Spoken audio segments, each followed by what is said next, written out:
Hello, and welcome to my channel. If you're new here, I am Lilith Alwyn.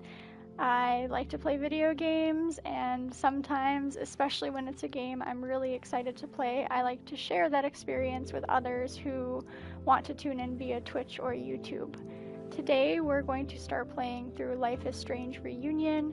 I have played probably the first hour and a half of this game and recorded it, but then I realized I wasn't really liking the way the settings were. It just wasn't really the best quality to share on YouTube and Twitch, so I'm going to go back to the beginning. I will let you know in stream when I've reached the point where I haven't seen what comes next, but up until then I will avoid any spoilers. I'm going to show you how I'm configuring the game just for my own preference for playstyle, but as well as to give anyone viewing a heads up for what to expect with certain types of warnings that may come up and things like that. So here in the settings menu, there are some accessibility settings that you can utilize. The one that I really want to turn on is longer choice times, just because I don't want to make a wrong decision because I feel rushed. I'm not going to do anything with these options here. And then there is a default display photo hotspot setting that is already selected. That setting didn't seem to make the game harder or easier, so I'm just going to leave it. It was nice to see areas that could take photos without having to dig too hard.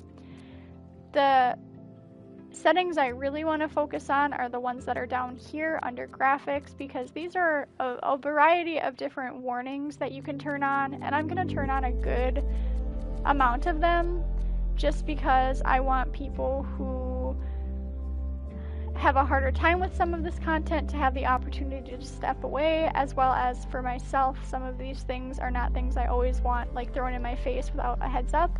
So I'm going to turn on the brightness warning for anyone who might have risk of like epilepsy. I'm going to turn on the violence warning, the suicide warning, the death warning, and the drug warning. The sex warning I'm going to leave off because it says there aren't really any depictions of sex that occur in the game.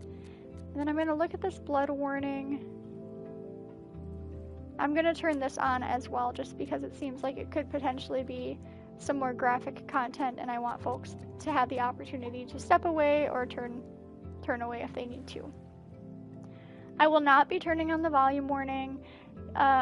While some people aren't comfortable with loud sounds, I think it could take away from the immersiveness of the game for myself, so I'm not going to put on volume warnings. If you're worried about loud noises, probably listen at a slightly lower volume just to protect yourself from those. But I personally want the jump scares if there's any jump scare noises. The other main settings that I wanted to focus on were audio.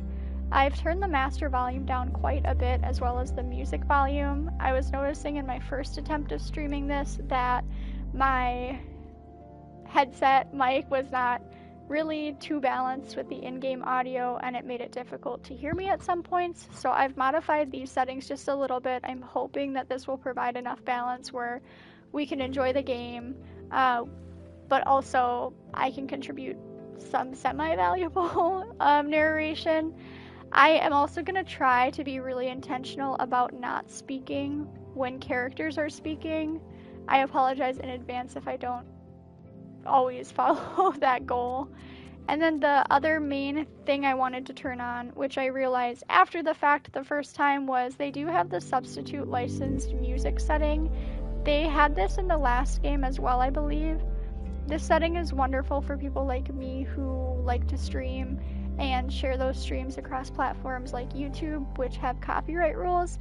My first stream without this setting turned on did get dinged for copyrighted music, and it just it sucks having to pull music from a video and then just have the voiceover only. It's kind of awkward. So this setting actually adds different music that doesn't have like copyright risk in. It's not quite as immersive. If you're familiar with the Life is Strange series, you know that these games have the most fire soundtracks in the world. So I definitely recommend that you get the game for yourself so that you can experience the full immersive gameplay with the original soundtrack. And I will be doing the same when I'm done streaming it, just because the soundtracks really do tie it all together. Thankfully, I feel like the developers have done a really good job of finding substitute audio that doesn't take away from the game. So that's another setting I've turned on. I don't feel like the subtitles were anything I wanted to change from my first playthrough, and these are not things that I really want to change either. So I think we're good there. Without any more delays, let's get into a new playthrough of Life is Strange Reunion. I hope you enjoy.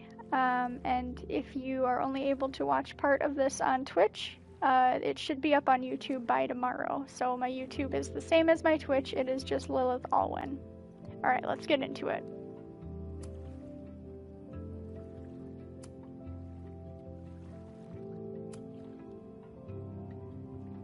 The following video shows footage from prior titles in the Life is Strange series. It contains depictions of abuse, drug use, violence, death, and blood. It also contains bright lights and intense visual effects. My name is Max Caulfield.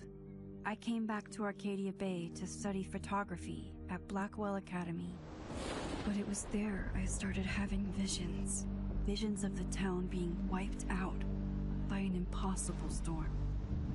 I fled to the bathroom to compose myself, but instead witnessed something awful. No! Instinctively reaching out, I discovered I could rewind time. The girl Max saved was me. Chloe Price and I were childhood best friends. We grew close once more as we reveled in Max's strange new powers. We discovered I can freely rewind up to a few minutes at a time. And if I concentrate on a photo, I can travel much further into the past, projecting my mind back into my younger body. But we also learned that making significant changes to the past can have devastating consequences for the present. With the aid of my power, we solved the disappearance of Chloe's friend, Rachel. But even though we brought Rachel justice, Max's twisting of time had a cost. The storm. Looking down into Arcadia Bay from the lighthouse as the storm raged, I truly believed the only way to save everyone else was for Max to rewind back to that fateful bathroom and let me die. I was forced to make an impossible choice. Save Chloe, or save Arcadia Bay. After everything that happened, I didn't use my powers for years. I lost myself in photography, a career that brought me to Vermont's prestigious Caledon University, at the invitation of its president, Yasmin Fayed. Being an artist in residence, I worked with some incredible students and staff, like Amanda Thomas, the lively stand-up comedian who works at the Snapping Turtle, and Ven Lang, Yasmin's assistant and then leader of the mysterious Abraxas Society. Most importantly, I became close friends with Moses Murphy, a nerdy astrophysicist, and Safi Llewellyn Fayed, a glamorous student of poetry, and Yasmin's daughter. Then, tragedy struck. After a night of stargazing, Max found Safi murdered. For days, I mourned. Safi's death bringing back painful memories of Chloe, Arcadia Bay, of everything we lost. Then, I heard Safi's voice again. I reached out with my power, rusty from disuse, and shifted into a parallel timeline where Safi was still alive, but still in danger. Shifting back and forth between the two timelines, Max's investigation uncovered many secrets of Caledon, but the clues didn't add up. until I discovered I was not the only one with powers. Safi was a shapeshifter and was using her ability to sow discord and suspicion among the Caledon faculty that she blamed for the fate of her best friend Maya, who took her own life. Working together, we exposed the truth, but in so doing, we discovered someone else had been instrumental in covering up the lies of Caledon. Safi's mother, Yasmin. Years of resentment overrode Safi's control of her power.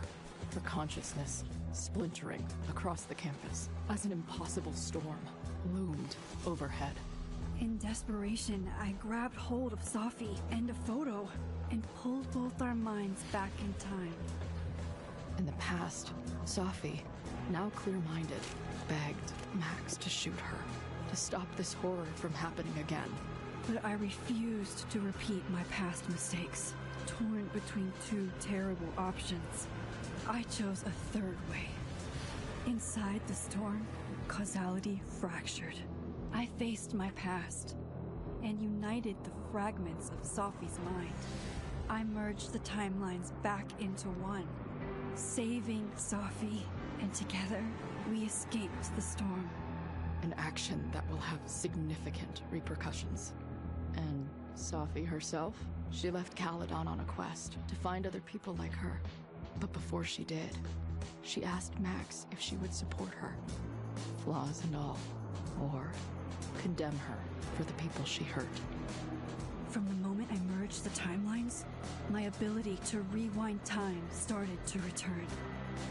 I have this power to help people. After everything I've been through, I won't run from it anymore.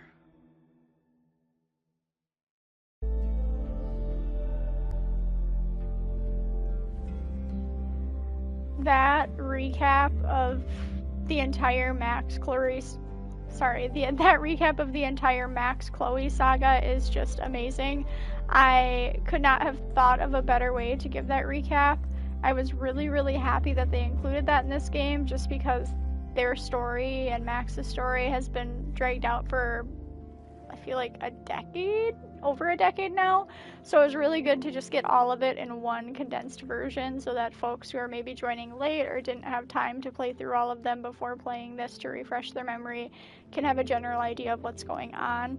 I was so happy with that, and I really liked that they brought in Chloe and Max's voices for narrating it. It just got me really excited the first time I saw it, and it still excites me seeing it this time around.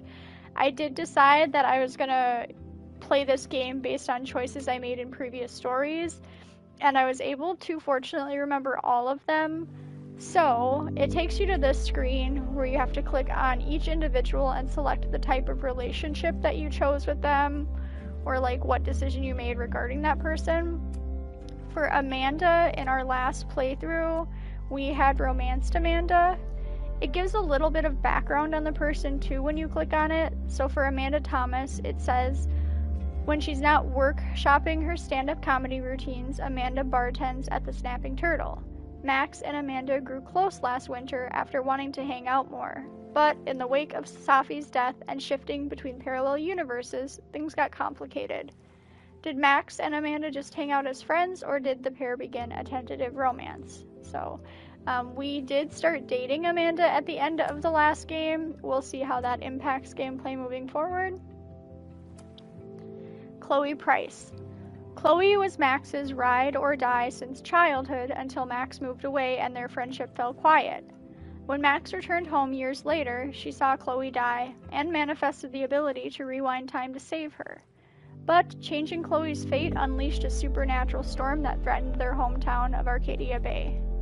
Max faced an impossible choice: save Chloe's life and sacrifice Arcadia Bay, or spare the town by letting Chloe die. Did Max save Chloe or save Arcadia Bay? And I saved Chloe. I was so in love with their connection with each other. I couldn't bear to see Chloe go, even though I had to live with the decision and the impact it had on everyone else in Arcadia Bay. So we saved Chloe in the first game. Max and Chloe had a lifelong bond, which only strengthened as they investigated the mysteries of Arcadia Bay. They became partners in crime and partners in time. Did Max choose to blossom their partnership into a romance or stay as best friends? And I'm pretty sure I chose to go the romance path with the two of them because I was very invested in their relationship lasting when we were faced with the final decision in the first game. Safia Llewellyn Fayed. Last winter, Max solved Safi's supernatural murder, using her powers to merge two parallel timelines and restore Safi to life. In the chaos, it was uncovered that Safi was actually a shapeshifter. She was using her powers to enact justice for her friend Maya, who tragically ended her own life. After everything that happened on campus, Safi has chosen to leave Caledon in hopes of finding more people like her and Max. Did Max choose to support Safi's goal or reject her after everything she did for revenge? And I rejected Safi. I felt like she was kind of overcome with rage, and she wasn't always acting rationally, so I chose to reject her, and she was not happy. And then Vin Lang. Vin was once the head of the mysterious Abraxas Society, and he's now woven himself into the fabric of the campus as the university president's assistant. An unapologetic flirt, Vin has also never met a pretty face he wouldn't take out for a drink, including Max. Did Max explore romance with Vin, or just stay as friends? And we stayed friends with Vin, so I actually haven't even seen what it looks like if you choose to romance Vin. I never looked that up, but we stayed friends with him. And these were the choices that we made in the previous games. So let's see how that impacts what unfolds.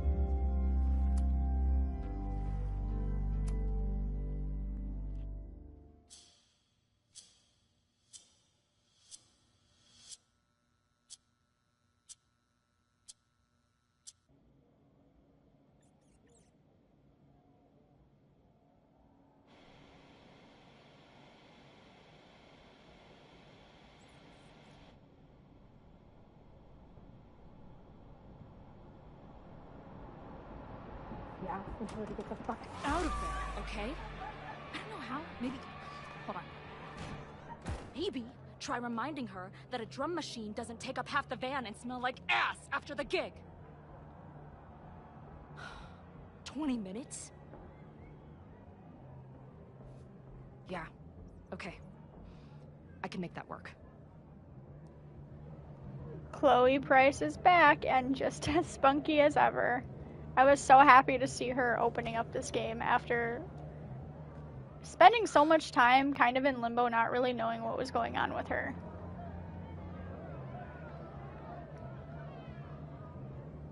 This is such a... call, dearie. Either your band is heading on stage now, or I call the show. Fuck. No show means no fee. Means no gas. Means no tour. Means... fuck! I was gonna say, this is just such a typical, like, punk club. I love it. And I wanted to go with negotiating with this guy. If you played Before the Storm, you'll remember that Chloe's power was back-talking. So I don't really know what happens if you lie or threaten him, but I thought the safe bet was just trying to negotiate. Look, I hear you. My drummer's being a real Lars Ulrich bitch right now. Give me just 20 more minutes. I told you, it's now or never. Come on, we know those barflies aren't going anywhere. Just prorate the 20 minutes out of our cut, all right? I'm taking 30 minutes. You're already 10 over. Damn it. There goes my new toothbrush money. I love that club manager's accent.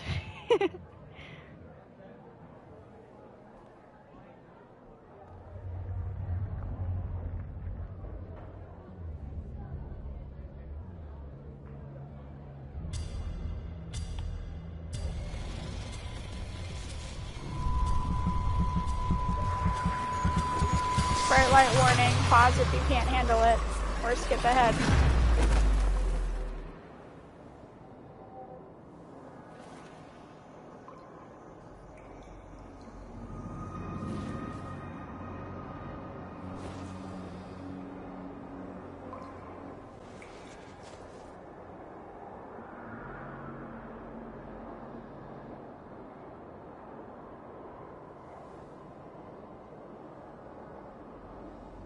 Not again. It keeps getting worse. So I'm pretty sure we're I in just the need to bathroom find the from way out. Assuming there is one.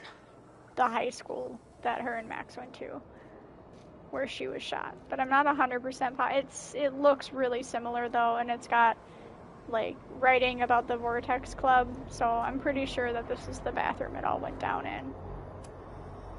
Now, let's talk business. Prom. You got hella cash. Is that me in high school? I never talked like that, did I?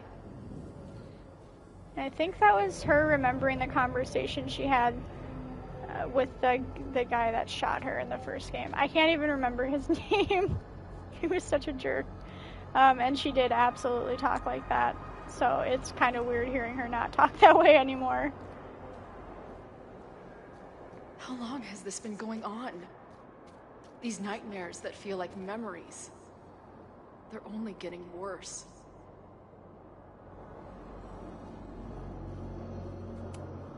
Stop stalling, Max. Pull the trigger. Depictions of violence are coming up, so just a heads up for that. That memory can't be real. The Max I know wouldn't shoot anyone. But why does it feel real?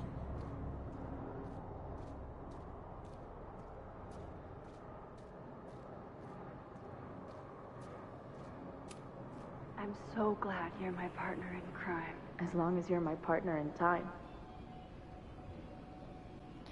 I just loved Max's and Chloe's relationship. They were so cute. Max is always on my mind.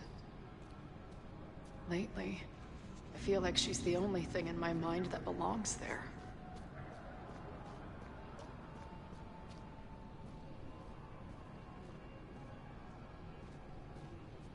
It's her mom's tombstone. Does every daughter have nightmares that she killed her mom, even though she's still very much alive? It's weird that Or it is that switches just between me? her and her mom's name, but her mom's name doesn't have a date. Especially since we selected that we destroyed Arcadia Bay in the first game. So I'm not really sure if that has something to do with the like parallel universes being merged or what. But it's definitely weird.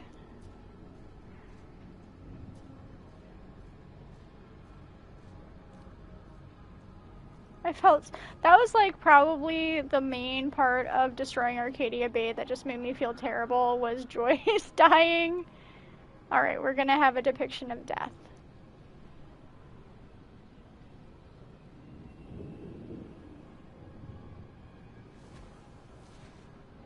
And it looks like Chloe on the ground. It's the same patch on the pants, so I don't really know. A version of me.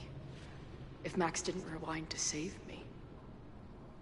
She's not me. It's But gonna be she's a part of me. interesting to see The how question is, how much? like how Chloe is getting visions of these places she's never been. Then we've got the Arcadia Bay Lighthouse from when the first big storm happened.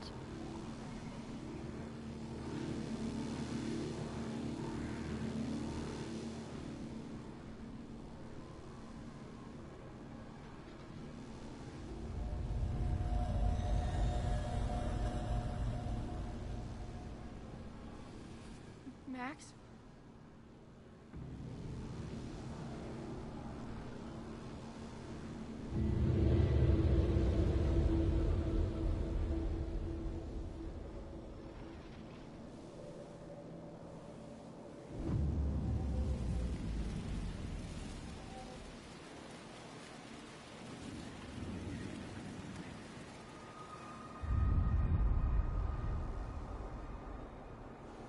Who the fuck are you?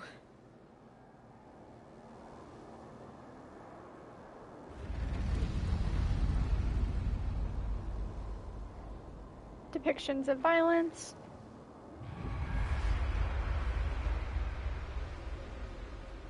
Max, no!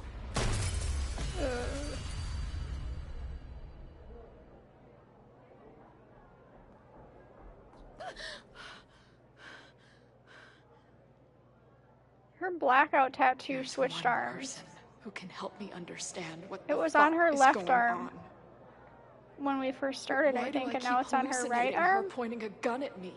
What is going on in there? Where the hell is the band?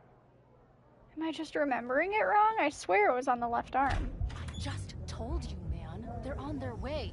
Am I talking to a goldfish? Or did the Wait, septum piercing get into your It's brain? on her left arm now? Wait, what? I didn't notice that yesterday when I played this first bit. So, for the actual soundtrack, the original song that was playing was by Girl in Red, but they still picked some good music to play. So, I am thankful for that, because this scene without music is extremely awkward. That's the entire reason I decided to redo this first part of the stream.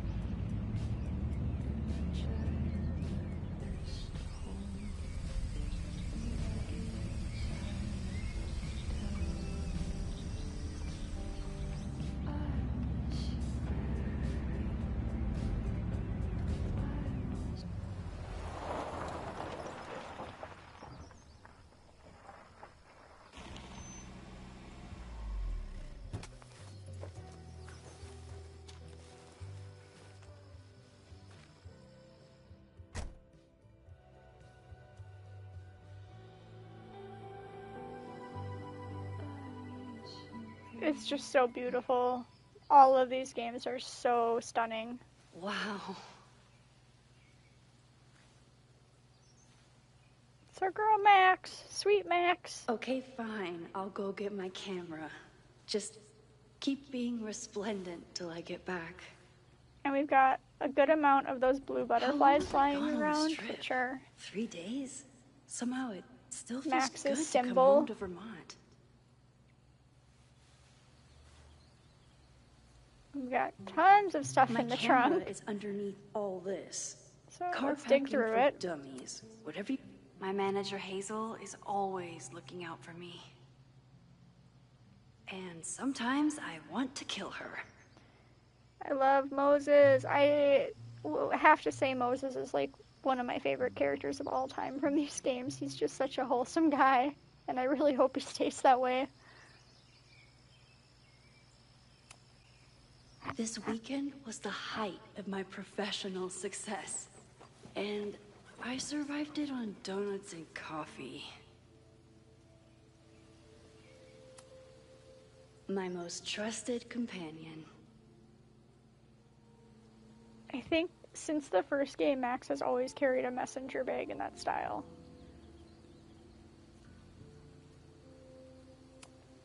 I always tell my students that a key to being an artist is a daily journal practice.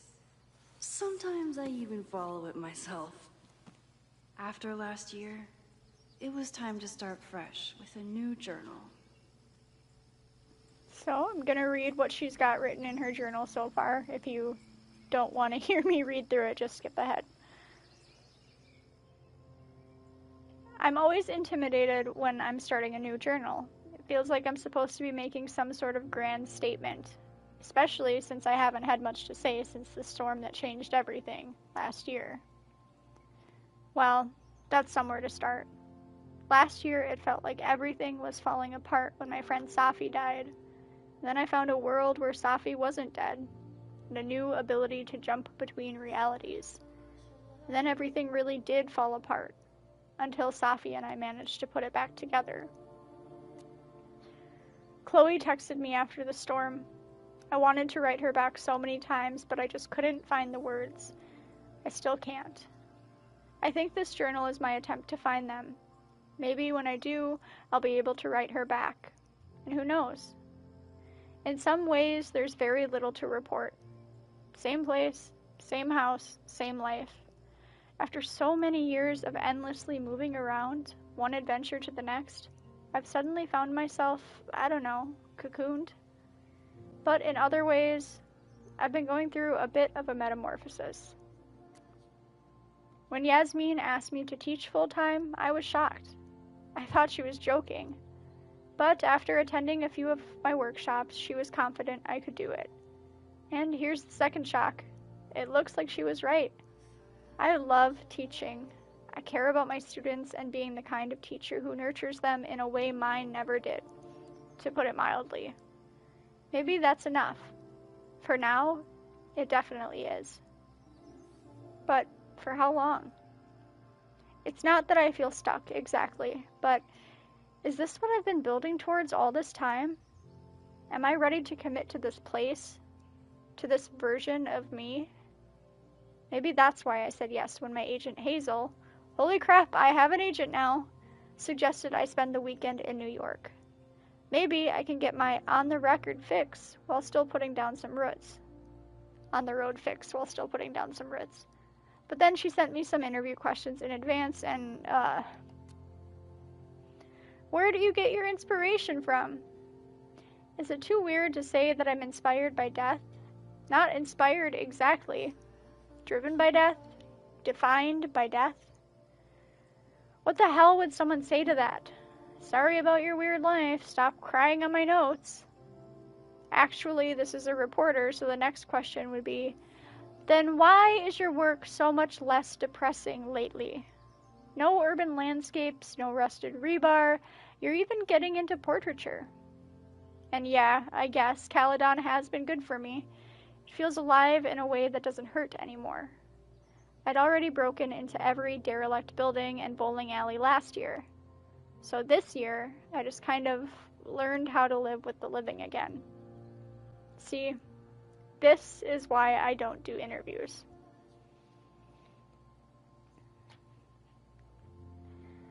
Let's see what we've got under text messages. There's a couple that we're not going to read word for word, but I'll summarize those, and then I would say is like 3 I'm going to read word for word, just so you've got context on the relationship with those people. So the conversation between Yasmin and Max isn't one we need to read bit by bit. Yasmin is just checking in with Max to see how she's doing. Max is saying she's doing good, she likes teaching, she likes her agent, etc. And then Yasmin is giving her words of affirmation and then asking her if she's seen Safi at all. And Max says no, she hasn't. She's just received one text but hasn't gotten any information about where Safi is. And Yasmin says that she's worried, and Max agrees. Vin is pretty much just gossiping with Max. There's nothing super substantial to report here. Again, if you want all of these fine details, I encourage you to get the full game. And then the conversation with Safi is really one-sided. It happened immediately after they left each other on the Overlook, when Max, in my decisions, decided she wouldn't wait up for Safi and wouldn't side with Safi. But obviously Max still cares, so Max reaches out to see how the road is for Safi, where she is. She says, like, I haven't heard from you, I miss you, please just let me know you're okay. And Safi says, stop texting me, you told me where you stood before, on the Overlook. You weren't there for me then, there's no need to pretend you are now. Max says, that's not fair, I still care about you, just call me back. Are you there? Hey, I hope you're okay, that's all, call me. And there's no response. Moses, we gotta see what Moses had to say. I'm not gonna go word for word on everything, but just a quick summary and word for word on some. So he's mentioning his boyfriend Tony, and that he is trying to make it out for a visit, but it's not working out so well. And that he's kind of disappointed that Tony has to cancel for visits when he's looking forward to hearing from him. And then it's Moses thanking Max for being there for him. Making little jokes with each other.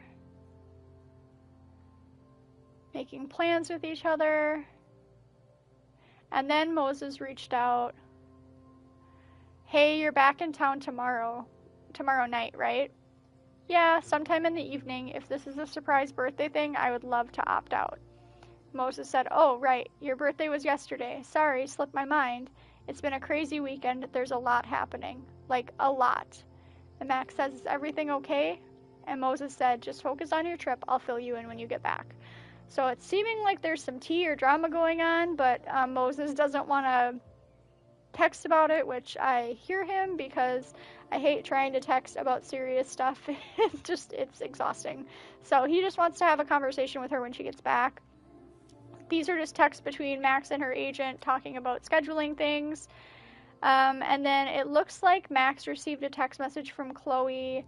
It would have been sometime in the last year, and probably like the month the storm happened, so like a year ago. Chloe said, "Yo, Max, I get it if I'm the last person you want to hear from.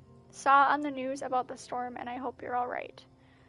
And Max never responded. And then we've got some messages between Max and Amanda, who in the last game we ended starting a relationship with Amanda. So this can give us some insight on kind of where that went.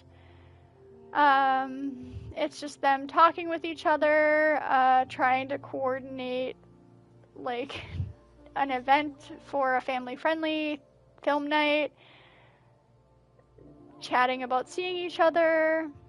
And then Amanda says something about how she's heading on a date with another girl, which implies that Amanda and Max are not together. And these texts happened after the storm. So hopefully we get some clarification later on like what the status of their situation is. And then Max says, "Why are the cute ones always emotionally unavailable?" And Amanda says, "You tell me." And Max says, "Yeah, I guess I deserve that." Amanda says, "You don't, and I'm sorry. It's just you and I get along so well. Sometimes I wonder why we broke up." Max says, "I know, I'm sorry we weren't quite right for each other, but you're still one of my favorite people in Lakeport, and I'm really glad that we're friends, assuming you still want to be friends." Amanda said, "Say no more, and same to you." Then Amanda is inviting Max to an open mic night. Max says, "I can't make it because I've got my gallery shows in New York." Amanda congratulates her, and then they make like tentative plans to hang out. So that's the summary of the text we have so far. Let's continue trying to get that camera out. This hat does not fit Max's personality at all. My agent Hazel said I need to look more like an artist. So I bought this hat.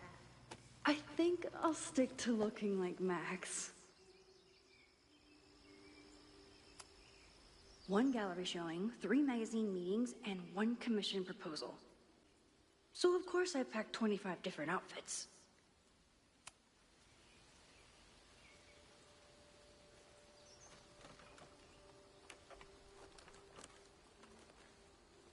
The selfie I took just before this trip. I think I knew I'd want to hold on to this moment.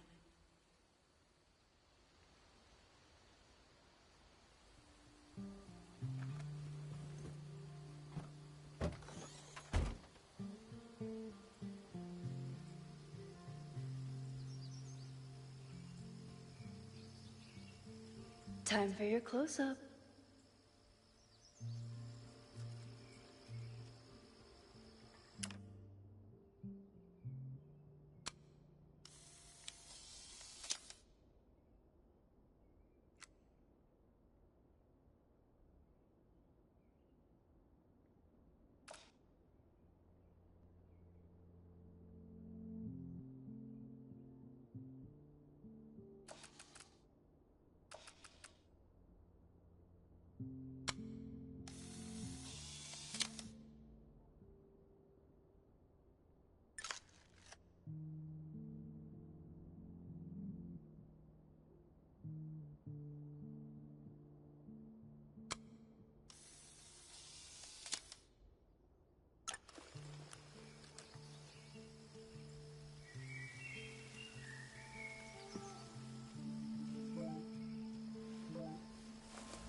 Text from Moses, "Are you back? Are you safe?"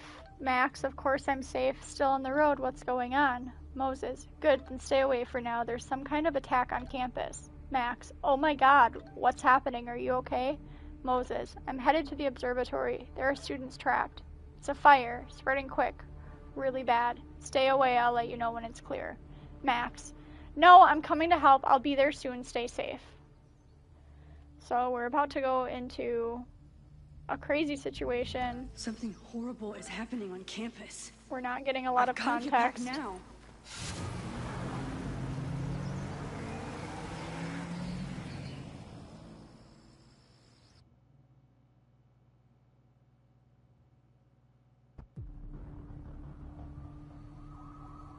It got dark very fast, even though, like, it was sunset, but I don't feel like she was that far away.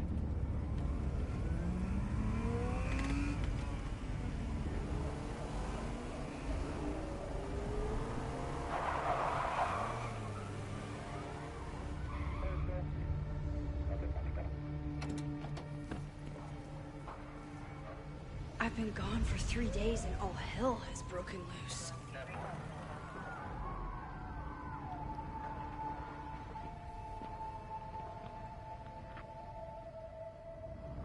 This is so horrible. Must have been some kind of protest? Or riot? No more lies. No demolition. Lakeport remembers. Abraxas, what other skeletons are you hiding? Stop bulldozing. Down with Abraxas. No demolition. What you hid? Killers. What happened here? Yeah, there's a lot. There's like glow sticks, which is interesting. Like, it looks almost like it was like a party or a get-together mixed with a protest. And yeah, the building is very on fire. Loretta's march on campus. What does Loretta have to do with all of this? This corrupt and criminal administration will not silence us. We will make our voices heard. September 22nd, 7 p.m. Administration Building. Rise up, rise up, rise up. Where's the damn fire department? They're all tied up at that destroyed building where this mess started. Fremont? But all the students are down here. Fuck! All units on site, 1082 at the Fine Arts Building. Repeat, all units. Damn it! Come on!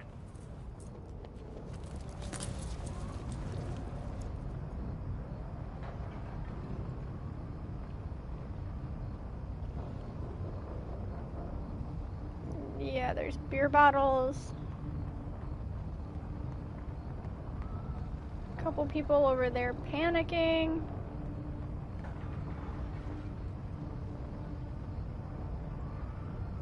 I don't really understand what those, like, popping Campus noises are. security is It out doesn't in quite force. sound like gunshots, but Is it for the fire or something else? I don't know. It's hard to say.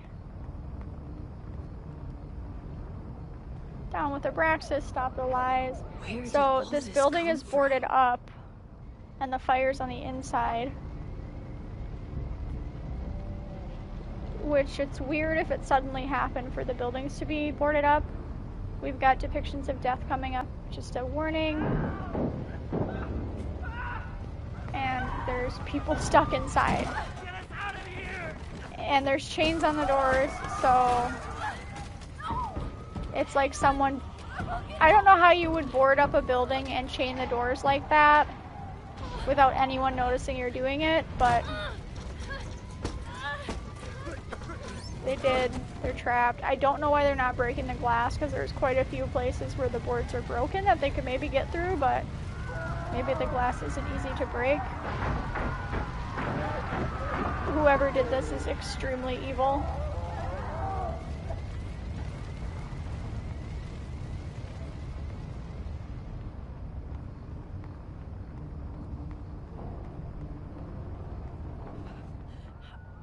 Damn it! I would still hit it just in case it's not actually out of order. There's students trapped in the atrium. No shit, you need to clear out now. Security guard is not helpful at all. But also, like, what is the security pole gonna do? Because the security's already aware of the situation and they're being completely not helpful. The whole campus is burning. Granted, they don't have the tools to put out a fire, but sounds terrible. This was so distressing to me the first moment I saw it. I'm coming. And it looks like he's carrying Chloe, which is so weird. Because in the first scene, Chloe has green hair, or greenish hair. I don't know anyone else that would. Yeah, it looks like he's carrying Chloe, and why would Chloe be there?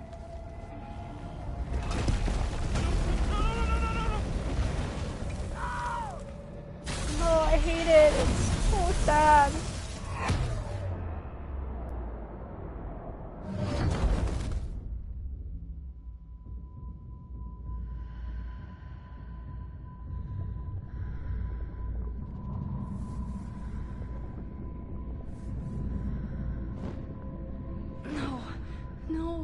No.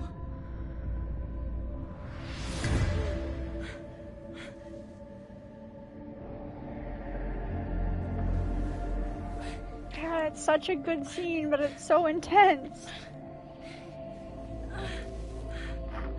Come on. Come on. I'll save you, Moses. I'll save everyone. Just give me time.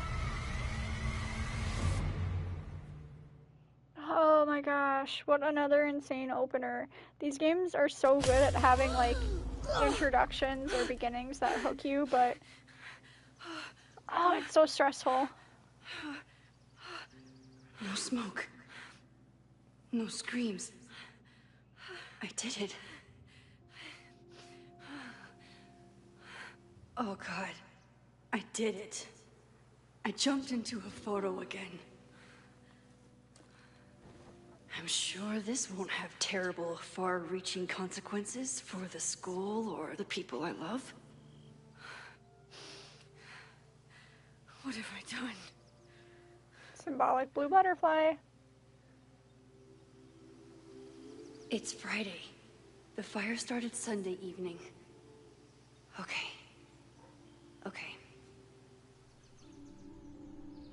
Maybe I shouldn't have come back. Maybe I'll just fuck everything up. But maybe I can't fuck it up any more than it already was. Which is very sound logic because things look to be about as bad as they could be. Do something. I have to do something. Her hair looks like it's rendering weird. I don't know if that's just supposed to be because the dimensions are weird or if it's just like the graphics aren't cleaned up enough, but it was like blurry.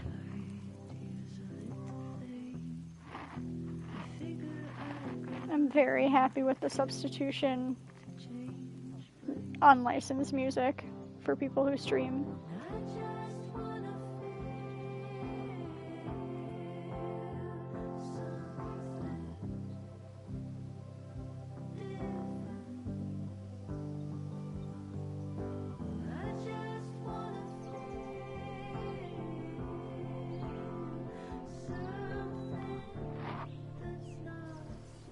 What did I do after I took this photo? It feels like a lifetime ago. Yes, I was going to see Moses. If anyone will know what to do, it's the physicist who studies time travel. Hopefully.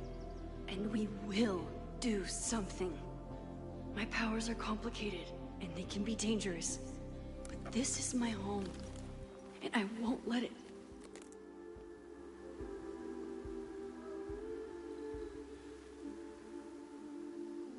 Oh my God.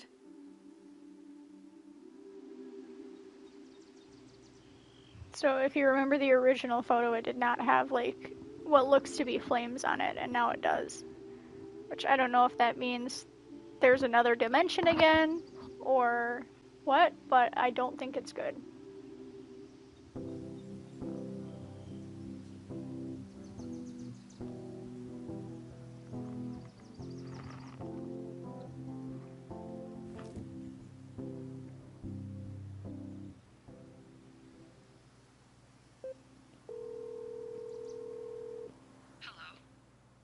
Hey, Hazel.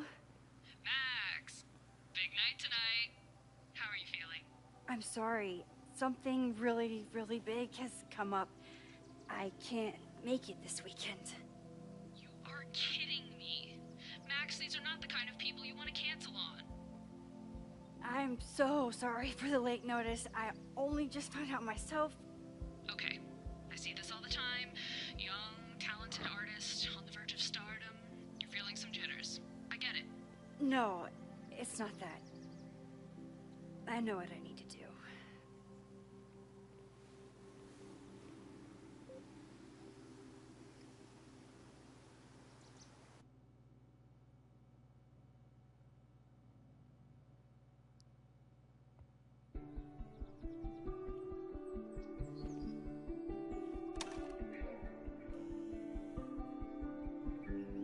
I think this is the same building the fire was in.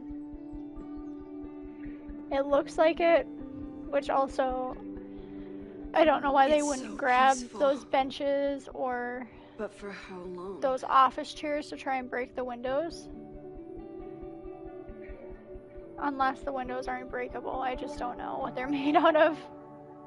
And we have a new message from Moses Loretta, should be a new waiting for journal me in his entry, office. and a new objective.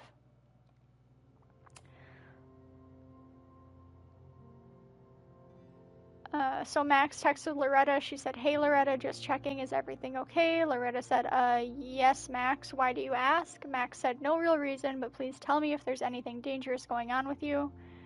Loretta said, "None more than usual. Again, what is this about?" And Max said, "It's nothing, I promise, I'm just checking in." Loretta said, "Alright, well, thanks for the super weird check-in, I guess." And we have a couple new journal entries. Breathe. Just breathe. Don't pass out, there's too much to do. I smelled the fire before I saw it. The smoke was thick by the time I drove into campus. I was already starting to wonder what I could do. If I could use my powers, would it help or just make everything worse? Then I saw Moses, and I stopped thinking at all. Moses and I have spent this year studying Rewind. It took a lot of convincing, but after seeing what happened when Safi lost control of her powers, he was certain that the more we knew, the safer I'll be. Moses treats my powers like a question that can be answered, not a curse or a liability. It's been a long time since I felt like that. We never tested my ability to rewind into a photo, as badly as Moses wanted to study it. After hearing about everything that happened in Arcadia Bay, he agreed it wasn't worth the risk. And it wasn't. Up until the moment he fell through the roof. One thing was clear. After months of testing, I can theoretically use my powers, all of my powers, without breaking the world. Guess it's time to test that theory. What even happened here? I was gone for a weekend and everything went to shit. I took crosstalk off my phone. Pros, productivity boost. Cons, didn't hear about a disaster on campus. In his text, Moses was clearly waiting until I got home to tell me something. But if a violent protest was closing in, would he really be cryptic about it? Okay, what do I know so far? I heard the cops talking about a house called Fremont. That's where the fire started. And the protest, did Loretta start a mob? I know she can be tenacious, but that would be a new level. Well, will Moses think I did the right thing? Thankfully, I don't have to sit and wonder. He's still alive, so I can go ask him. And our objective is to meet Moses for hot cocoa. But let's do a little exploring first, as we like to do.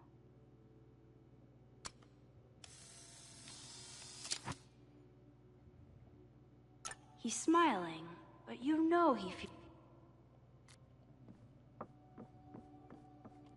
Wait, does it show you exactly how many are on this level? Oh, no. Okay. Oh, I bet we have to... When I played this beginning part yesterday, those collectibles were not working. So, now they are. That's good news. I wonder how Moses will react to all this.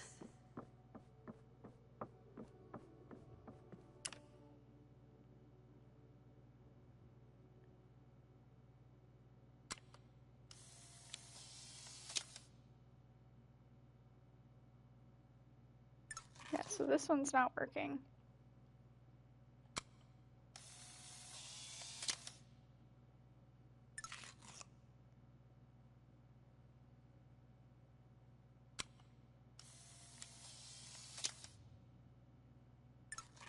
It's working if it gives you the option to save it after you take it for the collectible. Moses should be in his office waiting for our hot chocolate date. Oh, so you just have to take it super close. Okay. Your Honor, I guess. My head's not in the clouds. It's up in space. Did you know a bunch of words we can't read?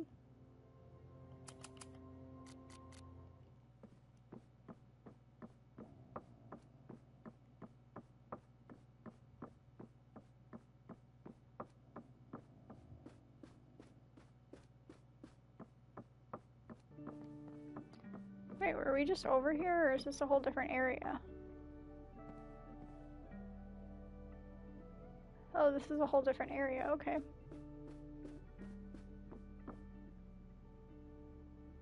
Wait. I wonder how Moses will react to all this. Oh, okay, it wraps around.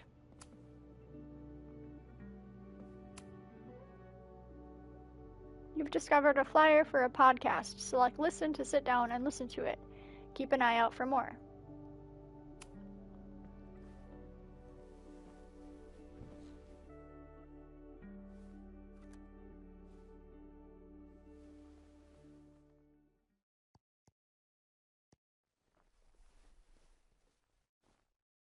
Secrets, corruption, occultism, power. Welcome back to Abraxcast, Caledon's only podcast dedicated to uncovering the hidden underbelly of the Abraxas Society.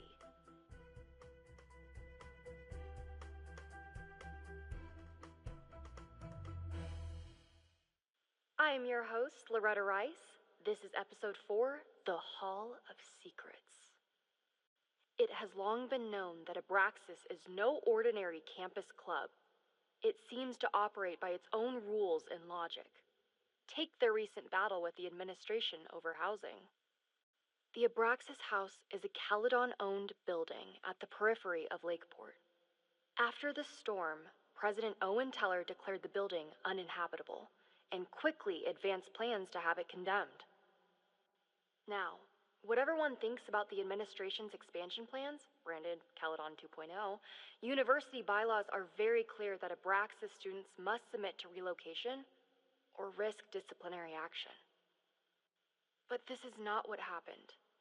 Instead, students have been returning to the building, squatting in their old rooms, and staging disruptive protests. The planned demolition has been set back indefinitely.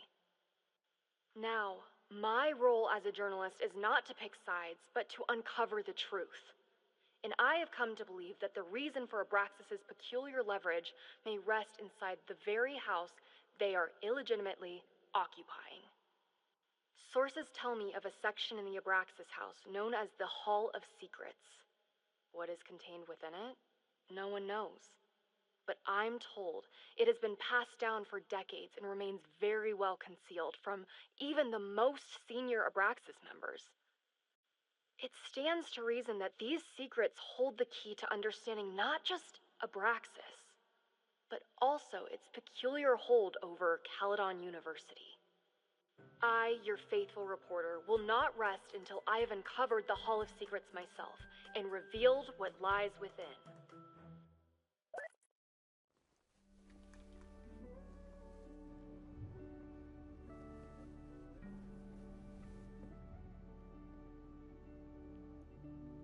So Loretta continues to be doing the absolute most. Let's go see Moses.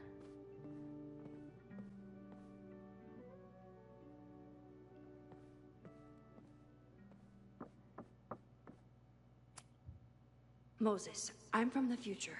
I bring dark tidings of... No, too biblical. I told Dr. Jordan he didn't need to convince me. My own conversations with you were sufficient, not to mention your student ratings. Your intro courses are 9s in a sea of 4s. For you to be so highly regarded, especially by non-majors, is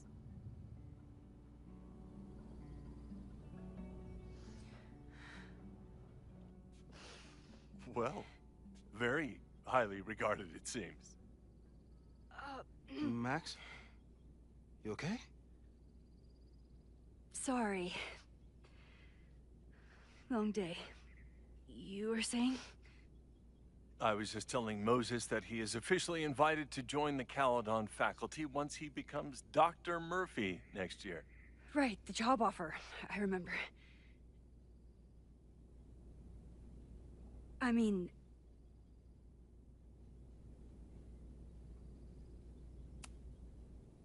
It was a foregone conclusion. Moses is the best. Congratulations. Thanks. I'm still taking it in. But President Teller's plans for the physics department are very exciting. This building is the one real investment that Caledon has made in the sciences. With 4 departments under one roof, we need to expand. And that's just the beginning.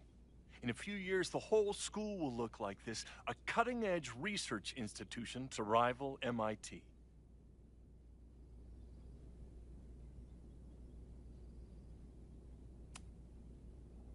I thought most students came to Caledon for liberal arts.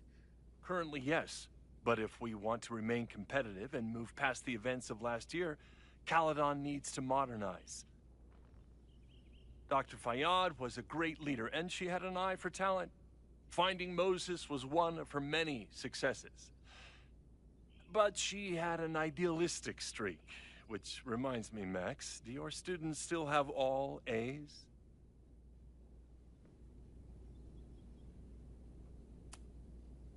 Everyone who's still in the class has an A, but plenty of students dropped when they realized how tough it would be. I noticed that too. Not the academic curve we strive for, but perhaps that wasn't covered in your orientation. Max isn't a traditional academic, but she's amazing with her students. Like you said, Yasmin has an eye for talent. She was even talking about creating a photography major. It's not that I doubt your talent, Max. You're just a beneficiary of her short-sightedness. I mean, a professor, an instructor with no teaching experience or terminal degree, living rent-free in the house that was once reserved for visiting luminaries? It's like, how was this allowed to happen? Wow. I do not remember this conversation being such a disaster. Well, duty calls. Moses, contact my office if you have any questions about the offer.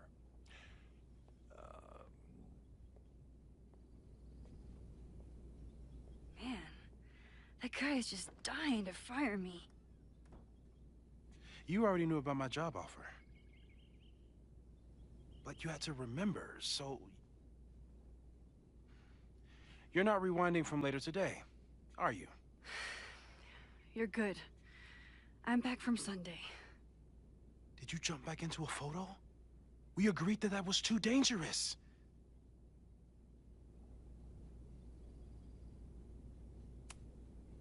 If you saw the alternative, I think you'd agree it was worth the risk.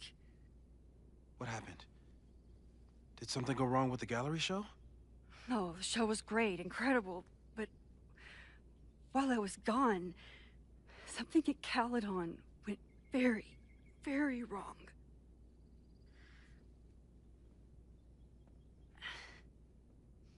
There was a protest about something. It turned into a riot.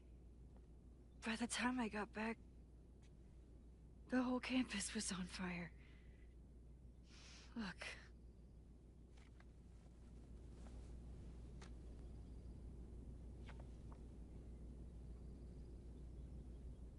That's definitely the campus on fire. Compositionally, it is a bit more abstract than usual. I wasn't trying to take a photo. I dropped my camera when I saw you.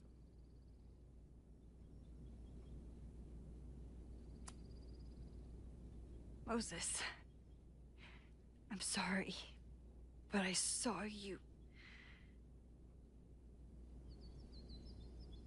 Oh.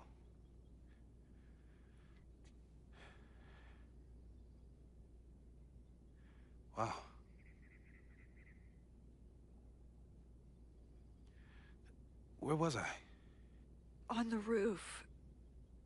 I tried to help, but I couldn't get inside. Working on a Sunday. I need more hobbies.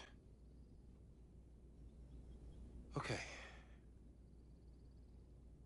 Before you came back here through the photo, did you try to rewind in the fire?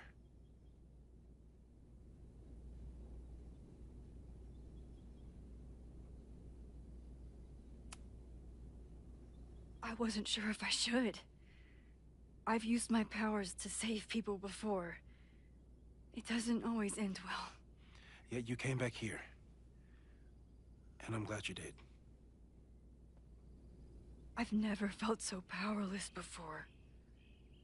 All that destruction, and there was nothing I could do. That's not true. You bought us time.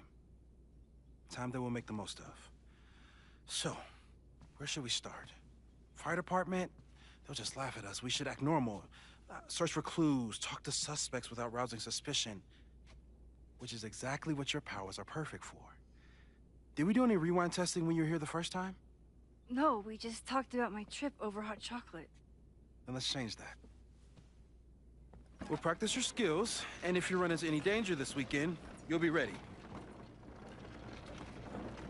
I love that he has a whole whiteboard for this. I also did not like that president guy. Let's get to work.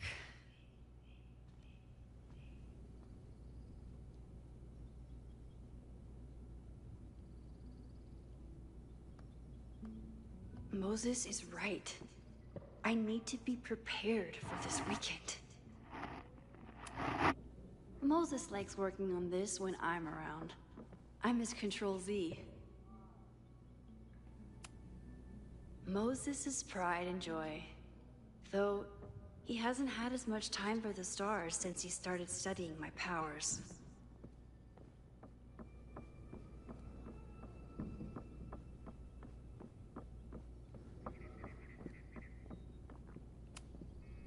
We've covered a lot of ground these past months together.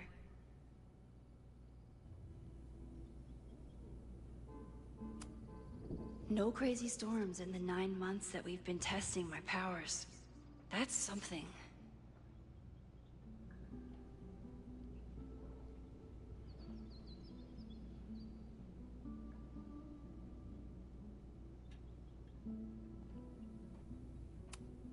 I'm a good guinea pig.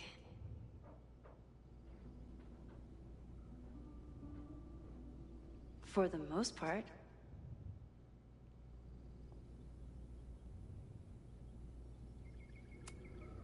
Yeah, about that whole avoid section.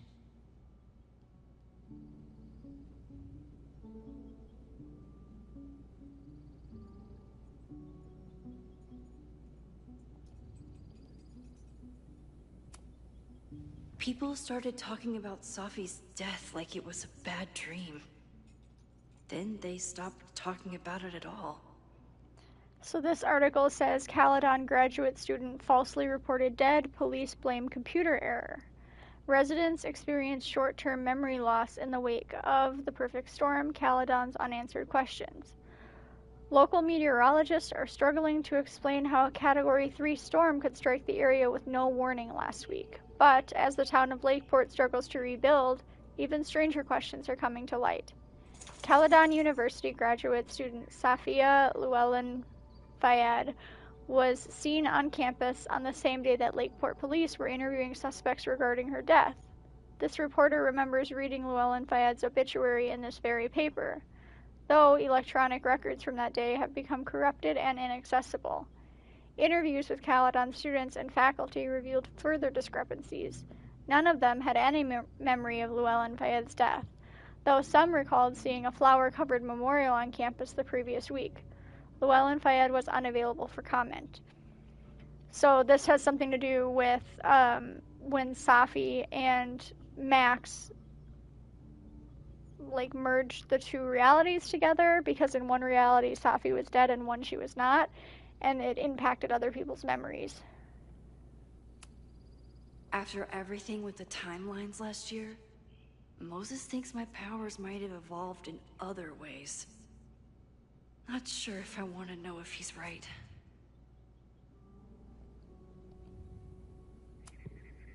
Moses has been tracking weather patterns along with our rewind testing. No correlation yet.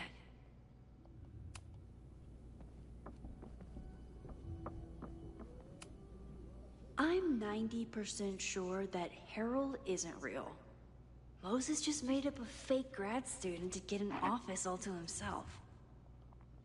Moses, you have the run of the entire lab. Please leave me my little fiefdom, this humble desk and computer.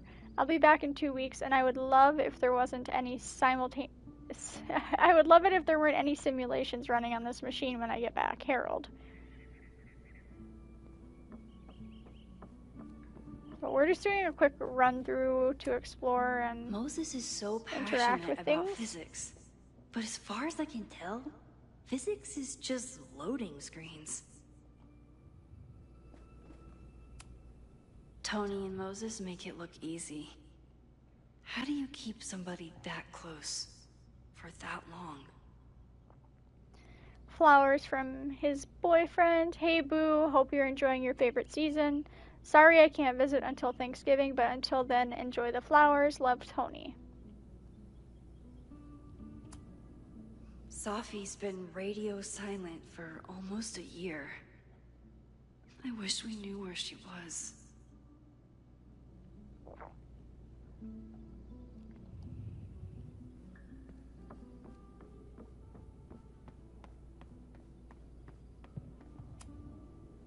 A cutting from Maya's memorial tree.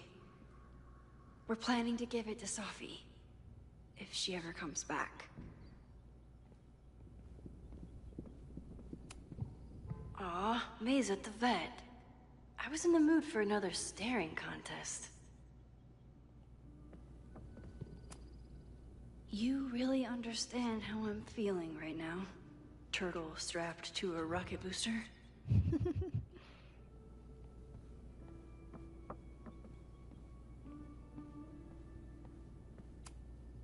Moses had me rewind after the first scene of Brain Bucket 3 because he, quote, needed to unsee that.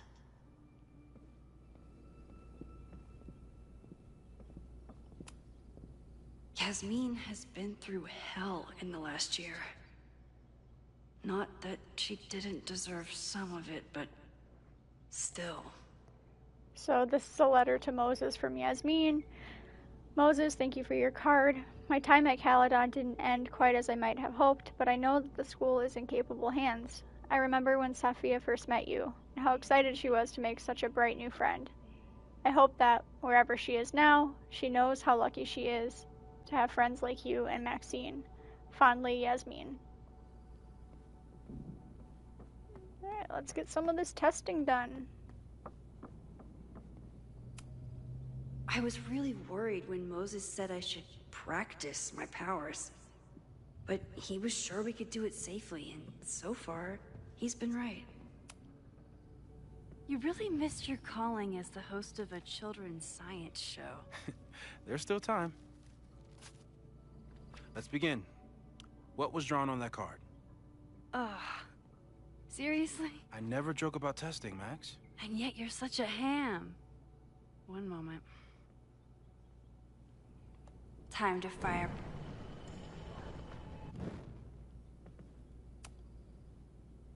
Yoink. Welcome back. Who's this formidable fellow? That is the evil Swordmaster Frostbite from No True Samurai. Test number 1. Tell me who killed him. I have no idea. Let me guess. I can find the answer somewhere in this very room. Who cares? It's a one-strike question. Test failed. You're the worst.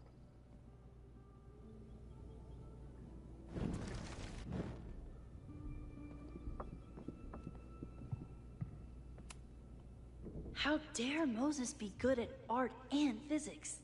Some of us can barely be good at one thing. I doubt this little guy starred in No True Samurai.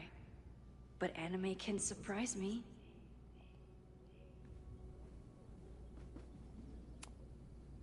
Who was the murder victim?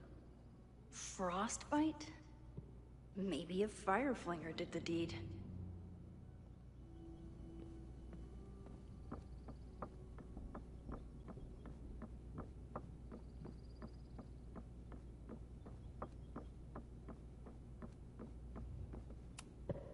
A high school girl? The plot thickens. But what's her name?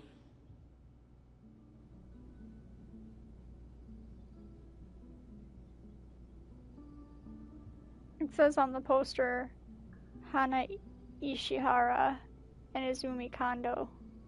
Or Kanda. You probably are a true samurai, actually.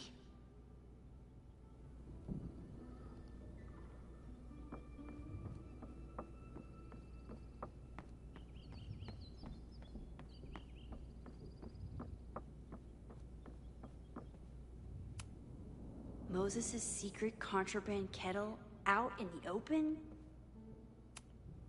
Here she is. But what's your name, young lady? Mina Hiramatsu. If I make it through this weekend, I promise to marathon your work with Moses.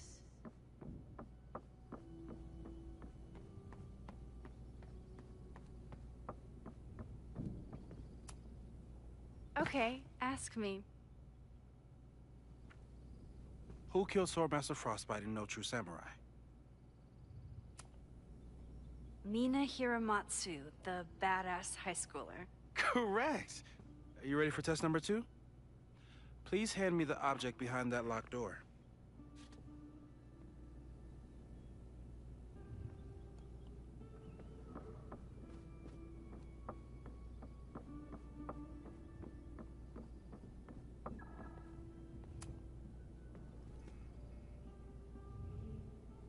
If you want me to do something other than break into this thing with a screwdriver, speak now.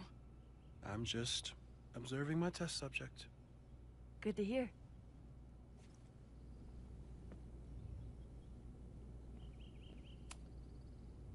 Haven't had to break into something for a while. But it's probably just like stealing a bike.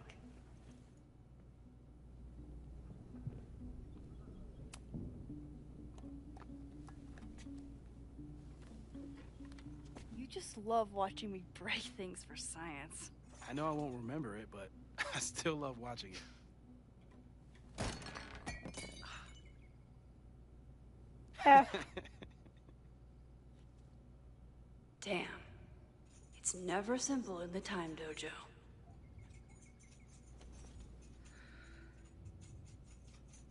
Max is not affected by rewind. She retains facts and inventory objects. Rewind to undo breaking the mug.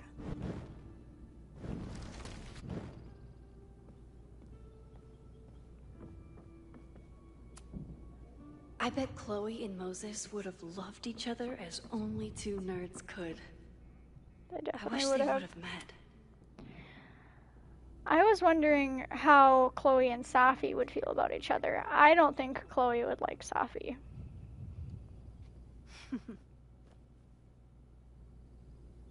Is this a bonus rewind test? Did you want the mug to fall? No. That's just a lucky break.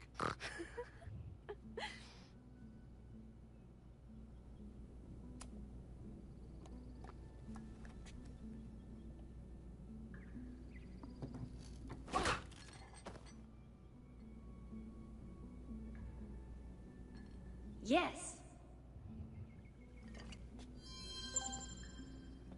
We did it! And I think we got a message? Oh, a new objective. Practice rewind, get Moses what is locked in the cabinet. So we have to give it to him? Oh, we can look out the window. Get us out of here! Uh-oh. Maybe we should not look out the window.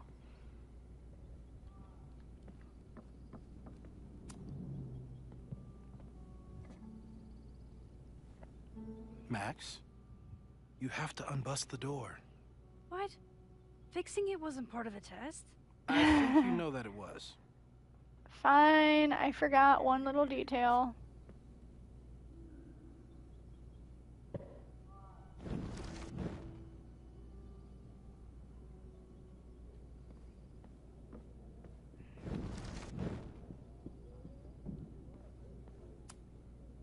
test where I get to break into things? Is Mo...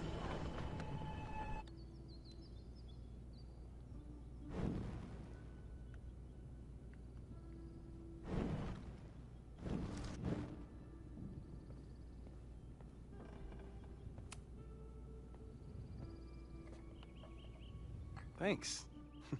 I'll put the kettle on. Meet me on the X when you're ready. The kettle is already on.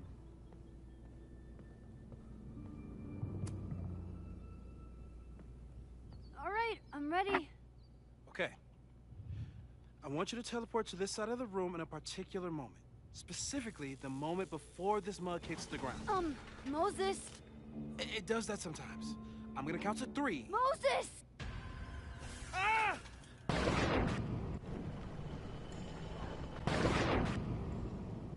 Moses, unplug the kettle! Oh, it just does that sometimes. Guess I'll have to do this myself. Max, why'd you leave the X? What happened? Fire happened.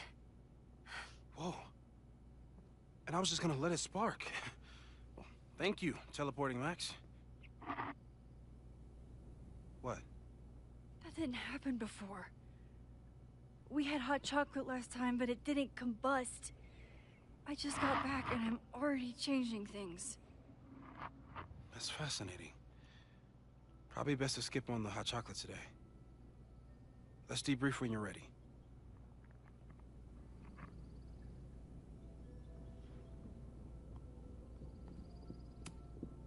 I've faced armed men before, but I just know this is gonna be the thing that kills me.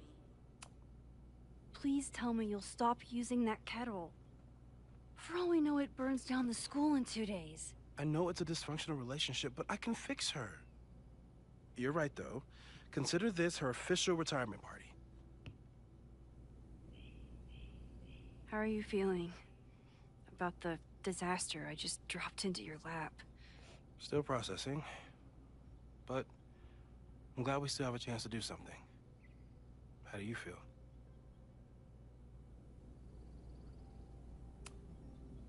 I know my powers are, well, powerful.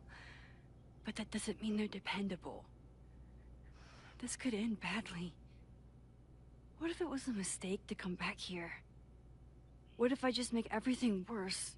I know there are risks.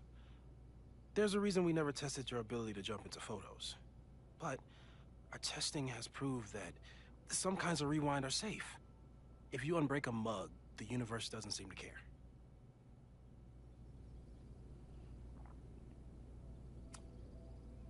This? Going back into a photo? Trying to stop a major catastrophe? This is where the bad shit starts happening. We won't try to change everything. But if we figure out where and how the fire starts, we might be able to change the thing that matters. Let's take stock. What do we know for sure? What leads do we have? So, who would have a motive to burn down Caledon? I saw signs of a protest, but I'm not sure what it was about. We haven't heard from Safi since she left. Moses. No way. I didn't see any sign of her. Safi's a shapeshifter. She was furious with her mom and with Caledon. Could it be her? I still don't think Safi would burn down the school. At least not on purpose. At least not the Safi we thought we knew.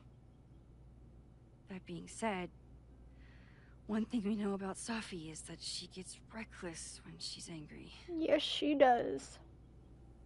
That's why we didn't side with her at the end of the last game.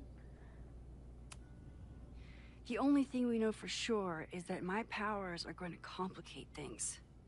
They always do. Maybe this time is different? We can't stay locked in the past. Like I can help it. Every time a new disaster strikes, it always brings me back to the first disaster. Chloe, in the school bathroom. Trying to save Chloe and the place I love is how I destroyed the last place I loved. Arcadia Bay, right? It looked beautiful. At least from the photos you showed me. It was beautiful. When it was still on the map. How do I know Lakeport won't be next? How are you so calm? Because things are different. You're an adult with better control of your powers. And you have a brilliant physicist friend who wants to help. That I do.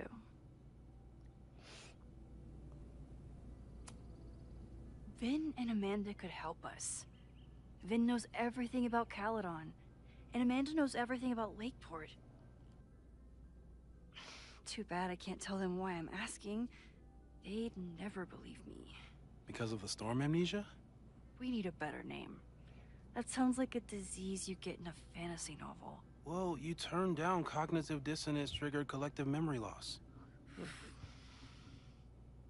Sometimes I wish everyone still remembered. The two timelines and everything with Safi and me having powers and... You could remind them. You reminded me when I started forgetting.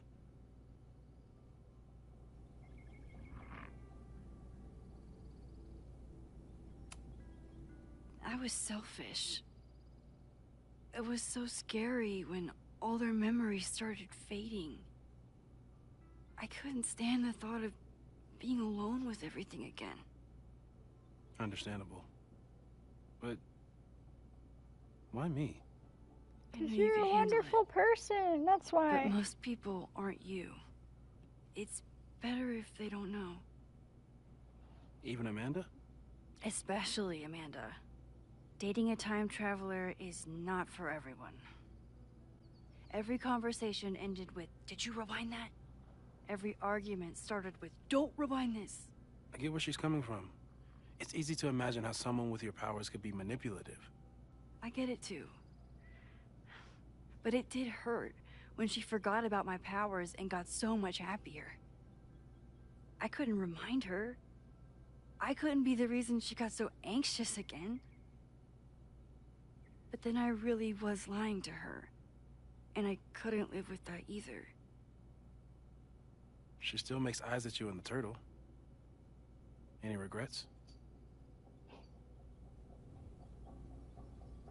No, because if she treated Max that way when she knew Max had the powers, it wasn't going to work out. She wasn't able to trust Max with those powers, so if I was Max, I wouldn't regret it, because she got to see how Amanda would act if she knew.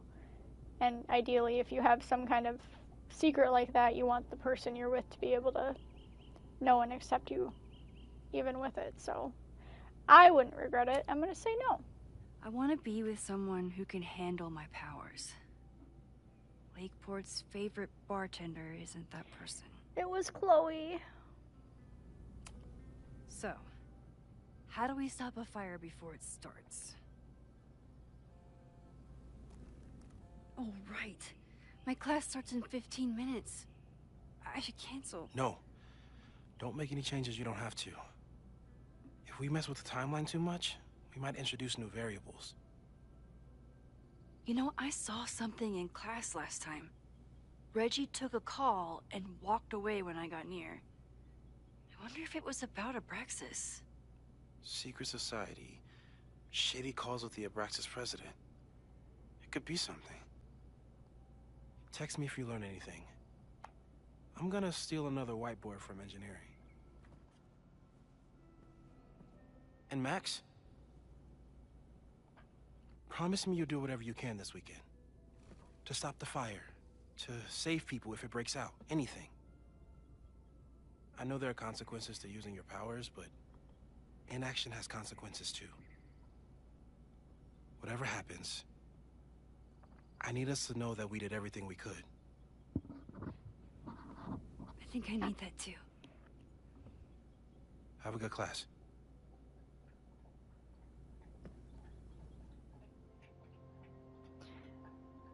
The game is afoot. From here on, it's up to you to find enough evidence to pinpoint the source of the fire.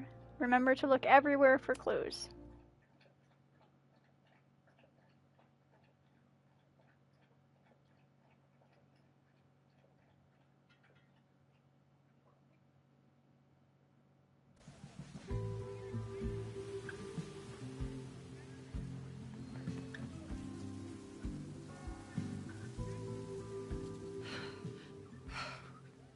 I'm sorry. So sorry. Crazy day. Crazy, crazy day. Because of your Grand Gallery tour of New York this weekend? I'm amazed you didn't ditch us entirely. Yeah, you must be freaking out. When do you leave? Actually, there's been a change of plans. The trip has been postponed. I'm sorry, Max. Professional setbacks are always tough. Give yourself time to grieve, okay? Thanks, Loretta. Now, let's get to today's lesson. So, we've been focusing on composition, character of place, dynamic structure, light, balance, movement, contrast. If you've been paying attention so far, when you look out there, your eyes should find endless patterns of shapes, colors. But today, I want you to see something else entirely. I'll give you a hint. It's the most powerful element a photographer can pursue. Yet it's the one thing a photograph can never really have.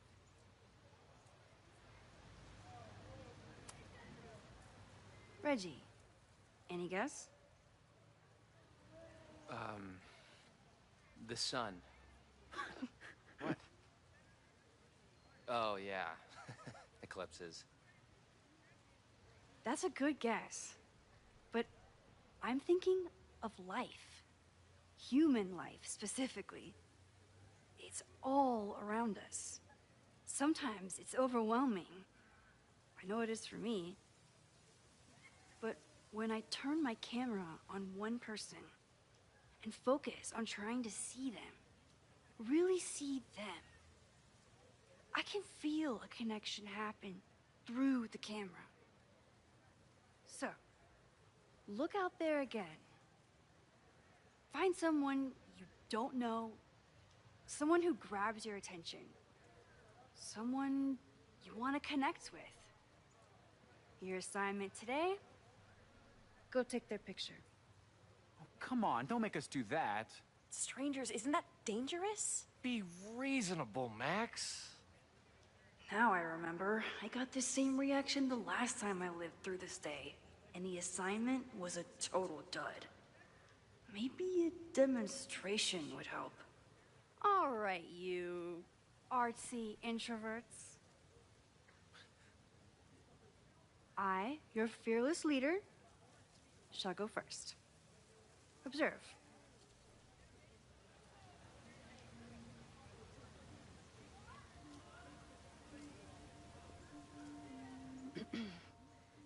Hey, sorry to bother you. My name's Max. I'm a photographer. I can see that, Max. I'm actually teaching a class, and it would save me from looking super lame in front of my students if I could take your picture. I don't normally let people take my picture, but I'd hate to be the cause of your public humiliation. Shoot. So, why was I selected for this demonstration?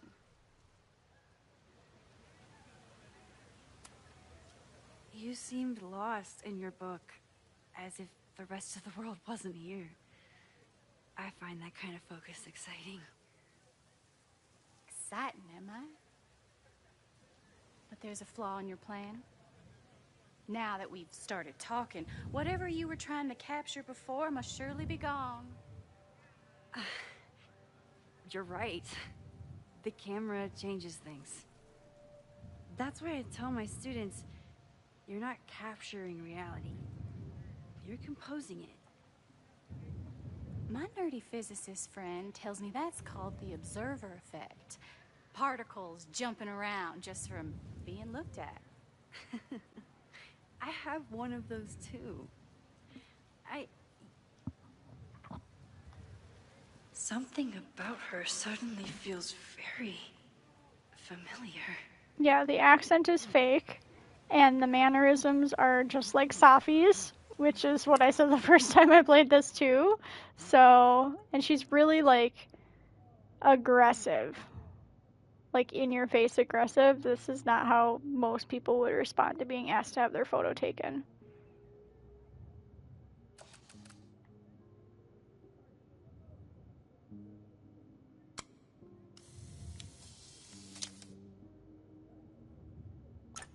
Well, did you capture my essence? Did my intrigue translate through the camera? I think I captured what you were willing to show me.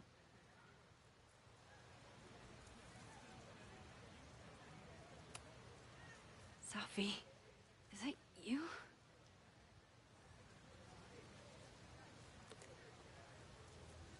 It was so nice to meet you, Max. I hope your students found this as enlightening as I did. My students. I almost forgot about them.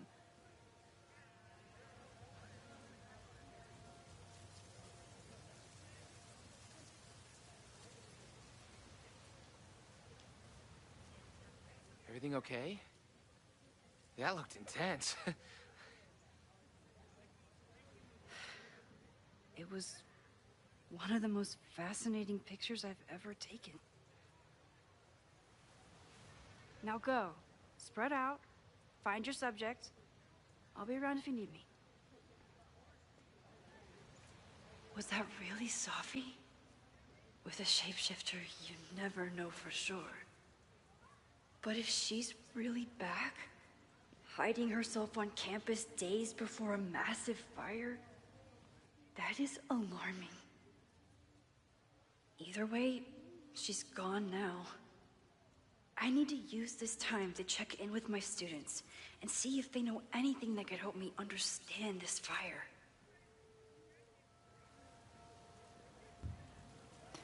Reggie is the president of Abraxas, which is seemingly connected to the fire. And I know Loretta is somehow too. I need to talk to both of them. So we have a message from Moses. I'm still processing everything we just talked through, but I want you to know how glad I am that you've given us a chance to change something. We'll figure this out together. Okay, you're amazing, and I'm so glad that we're friends. And also, I think I just saw Safi. Moses says, oh wow, that's a surprising new variable. You didn't see her the last time you taught this class? Max says, no, I changed one tiny thing about how I introduced the subject, and there she was. Moses says, I see. Max says, I know, I'm a butterfly with very big wings. I have to get back to class, just thought you should know. Amanda is performing tonight. Last time, I had... And then, yeah, since Max doesn't have to go to New York anymore, she can go to Amanda's show tonight if she wants to. I'm not advocating for tarring and feathering Owen just yet. But this statue does make me think about it. So there's some collectible photos to get on this level and a bunch of little gnomes to see. So I'm gonna kind of run around I remember and helping I think Loretta had a hard time getting a good photo of a student. I should see if she needs any help. Chloe tried to get me into D&D. It seemed fun, but I could never make it through the rules without getting a headache. Loretta always knows more than she should. Which, in this case, is a good thing. I think he was one of Ven's minions, back when he was still in charge of Abraxas.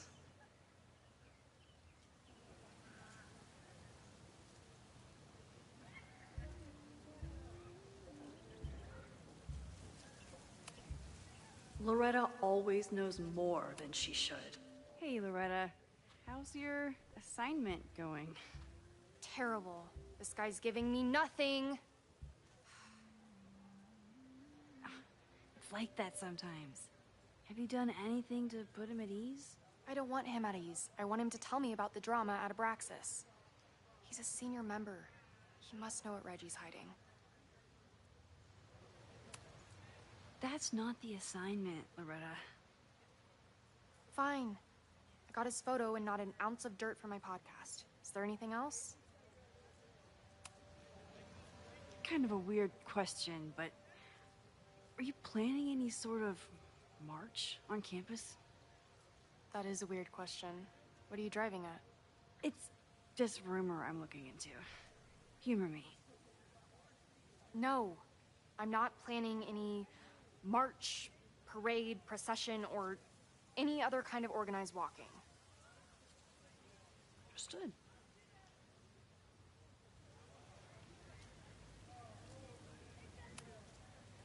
You've been digging pretty deep into Abraxas for your podcast.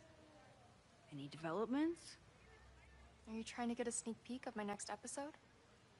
That, and I have some reasons to be concerned about them myself. Well, let me just say, I'm following a lead that could blow the top off Abraxas and its administration. But you'll have to listen to the next ep. Damn. That's some teaser.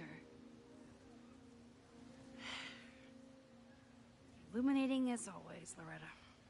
That's me, shining a light in the dark for those who can't see. Are you still taking my picture? I have to get to jazz practice. Cool it, Thelonious. We'll be done soon.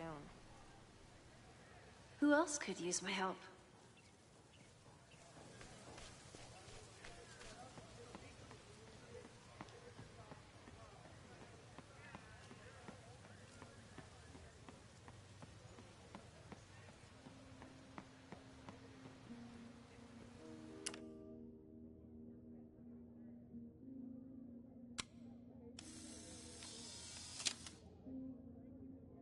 Squirrels.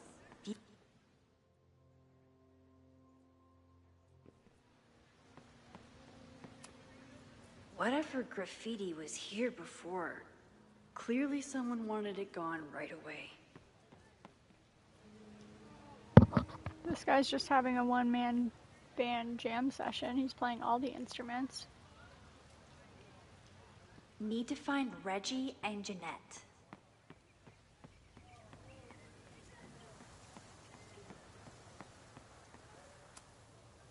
Now that I am on the faculty, some would say I should resist the urge to...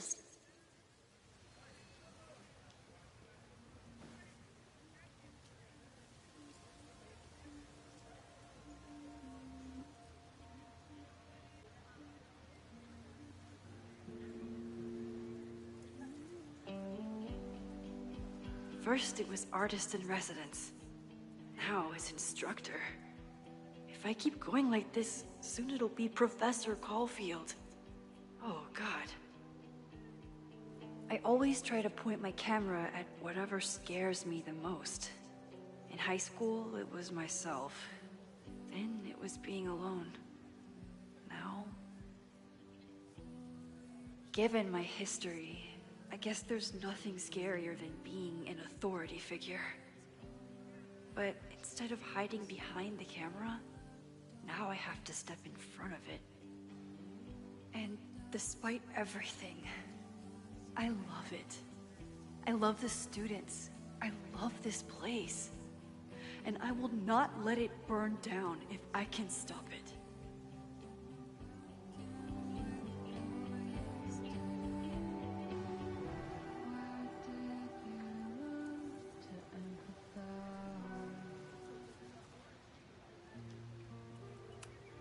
I could run really fast too.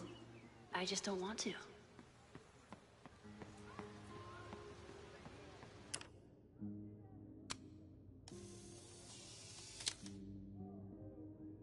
No judgment. I don't like to share my fries either. I keep wanting to take this guy's picture, but I can't get him to say cheese. Jeanette was trying to take a photo that conveyed a lot of emotion. I should check on her.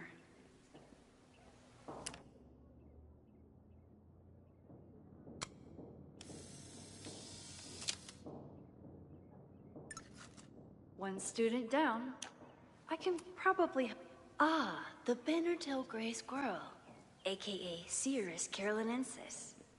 One of the many fascinating things you pick up while going on a hike with Moses.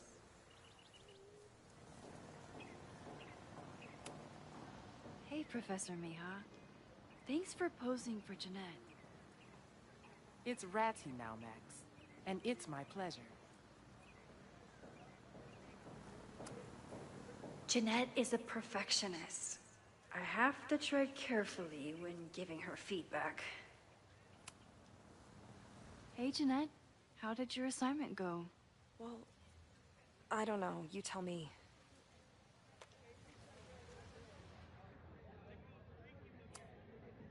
There's a fragile vulnerability here that's quite beautiful. No, you don't get it. I was trying to break composition to create a sense of tension and drama. Damn it!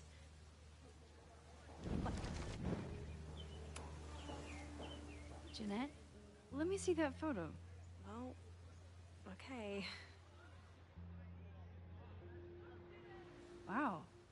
I love how you break the rule of thirds and short-size your subject. The imbalance is so tense and dramatic. Oh my god, thank you. That was exactly my intention. Just do me a favor. Try the assignment again, but focus more on your subject than your camera. Sure. Thanks again, Max.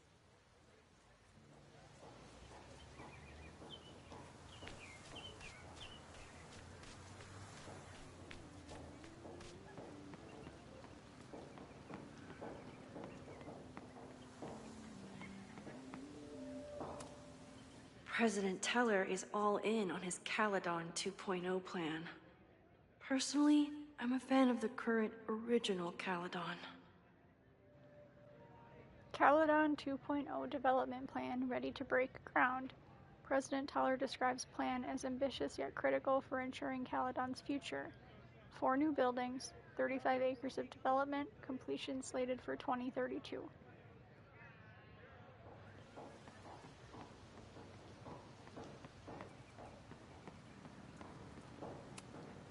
Amanda has gone all out putting this event together to support Lakeport. And now that I'm still around, I get to be there to support her. I didn't even notice this last time. But I'm sure paying attention now. Extreme fire alert issued for Lakeport County. Until warning is lifted, avoid open flames, fireworks, tossing cigarettes, or any flames in high vegetation areas. Is this what that protest was about? The Abraxas house? Loretta is certainly making waves with her Abraxas podcast. And plenty of enemies.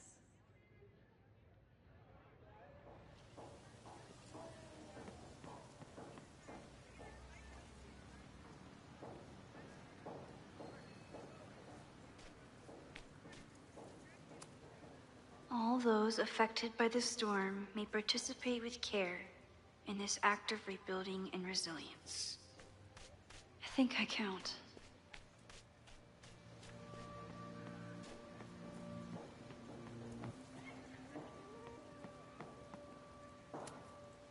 With the fab closed from the storm damage, they moved a lot of the art out here.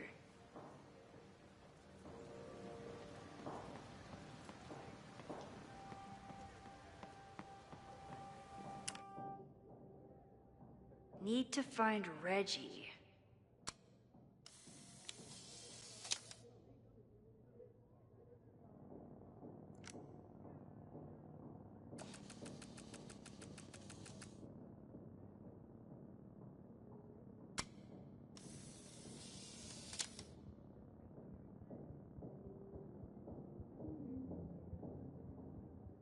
Looks like Caledon has a new artist in residence.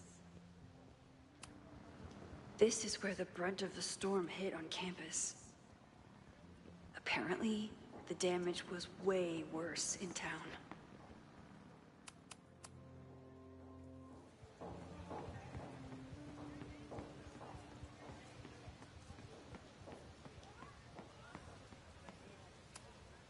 I used to break into buildings like this for photos. But I'm trying to be a good role model. The poor fine arts building was the biggest casualty of the storm.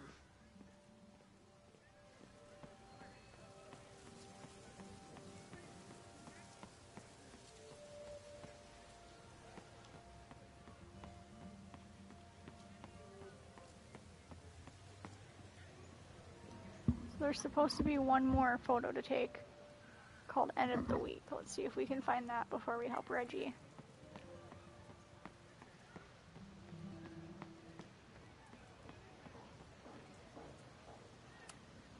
Half the time, the students don't want to figure out how to fix the issue themselves.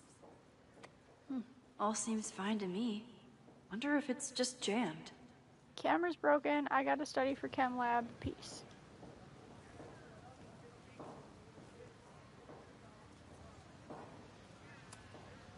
Who else did I help last time?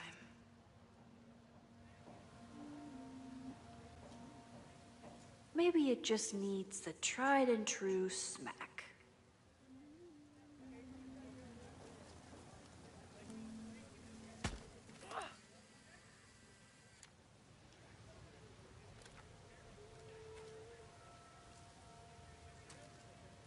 Well, that's one way to take a photo. Not bad for an accidental portrait. That was an unexpected photo. Been looking to take one of these for a bit. And to think, the camera was broken.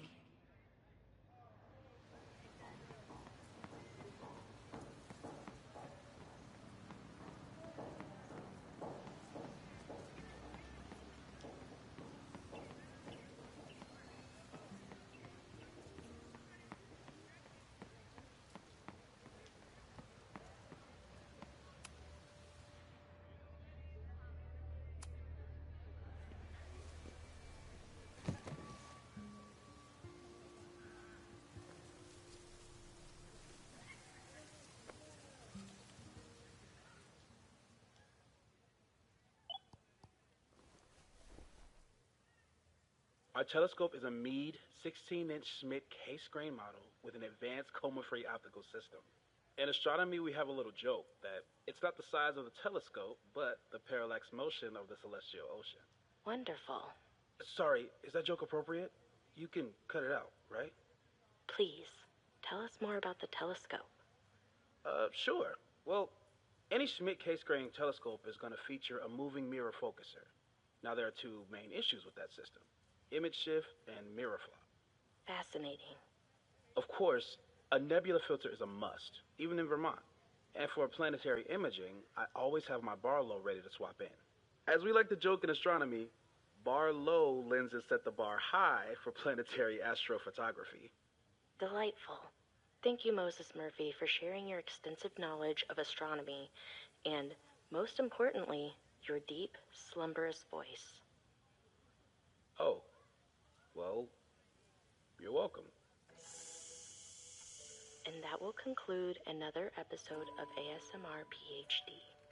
I hope that all of you are fast asleep, dreaming of twinkling stars and swirling nebulae.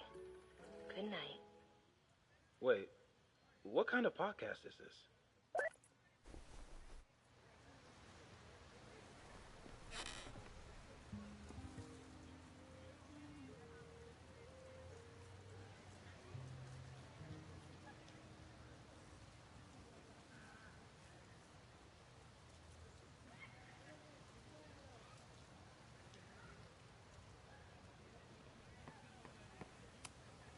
No Fremont House anywhere on this map. Maybe it's off campus.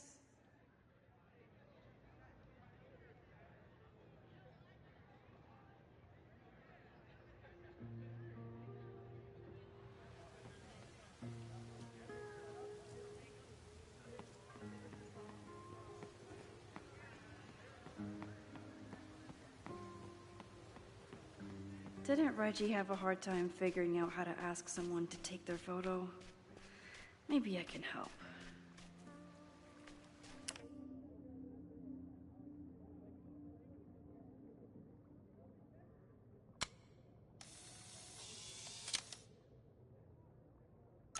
Everyone's youth.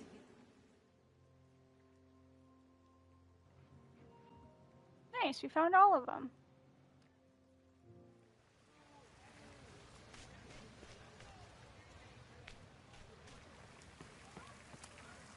Reggie does have a type. Is it weird that I know that about one of my students? Hey, Reggie. Find a subject yet? Yeah, you could say that. Oh, don't stare! Okay. The guy I see at the gym. Spotted him a few times, but he's still very much a stranger. I was hoping maybe...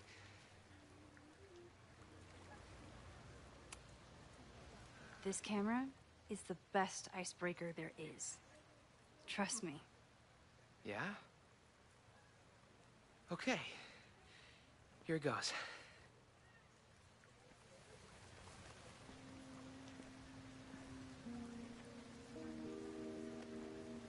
Hey, I'm in a photo class. We have to take a picture of somebody. So I was wondering, can I take a picture of you?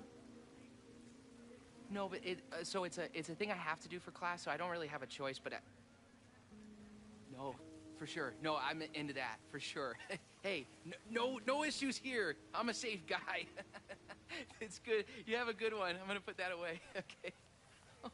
Oh. What happened? Total rejection. He said he doesn't believe in analog media. Then I finger gunned him? Oh, God, I can never show my face in that gym again. Sorry, Reggie.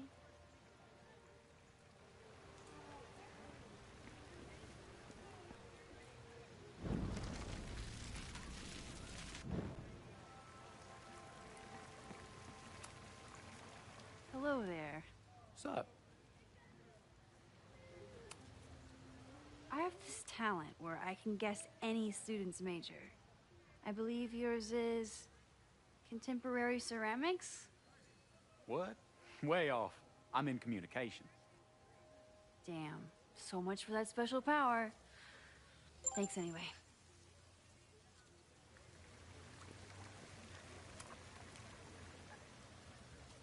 Hey, Reggie.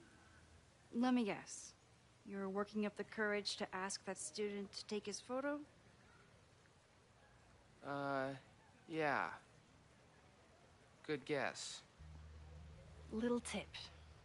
He's a communications major, so communicate about communication. Communications. That could work. Thanks, Max. Going in.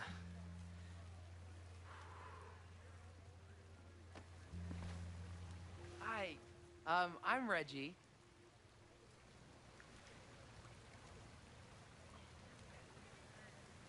Super teacher strikes again. Maybe I should have been teaching with Rewind all along. I hate the idea of snooping on my students, but I wonder if there are any Abraxas secrets that could help stop this fire. I should make my way back to where class started. Oh, this is a weird party. Oh, Reggie. Why is Owen so interested in Abraxas?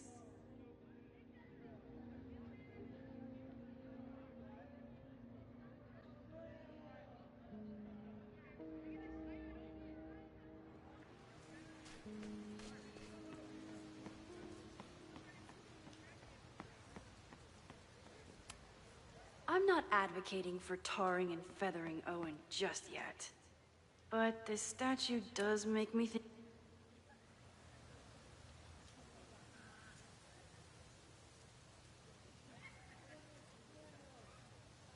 I wonder what Chloe would make of Professor Caulfield. She'd probably blow out an orbital nerve from rolling her eyes. It's almost the anniversary of the storm that destroyed Arcadia Bay. I used to dread being with Chloe at this time of year. Now I dread being without her. You don't get it. This Fremont House shit isn't a joke. If word got out... Fremont? Is there some connection to the fire?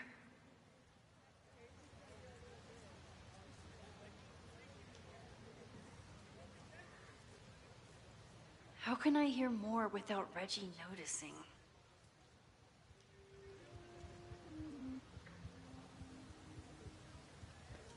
We are approaching the point in the game where I have not seen what happens. Pretty much when I end class, I haven't gotten any further than that. So this is like the last thing I did before I decided that I was just going to start from the beginning.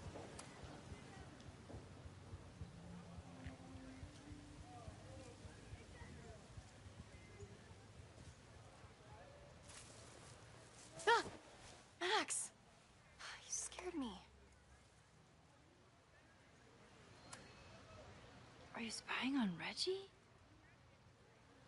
Look, I'm investigating Abraxas. Their president is having a secretive conversation. With this shotgun mic, I can hear everything. Loretta, come on, Max. I heard you asking around about them. If you want to listen in, just say the word.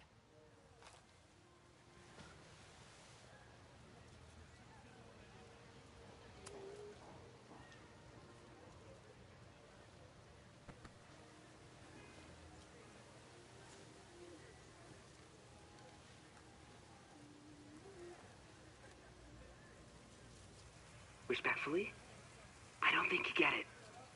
This shit with the Fremont house isn't a joke. If word got out, it's not just a house to us. We have history there. Our lore, our memories, our... No, I wasn't gonna say secrets. I told you, there is no Hall of Secrets. You sound like Loretta. You're asking me to do something very risky. If I stick my neck out, what's in it for me? Okay. We'll talk tomorrow then.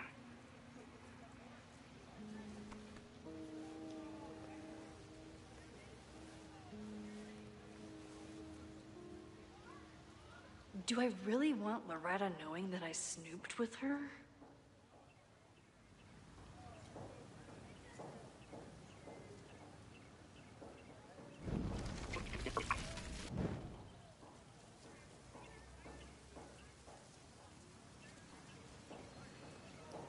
Alright, time to wrap this up, and then we'll be going into the part of the game I haven't seen, but that's where we'll end it. And I will either stream more tonight, or I will be streaming again tomorrow, we'll see. But that will conclude this first part once we get the saving icon.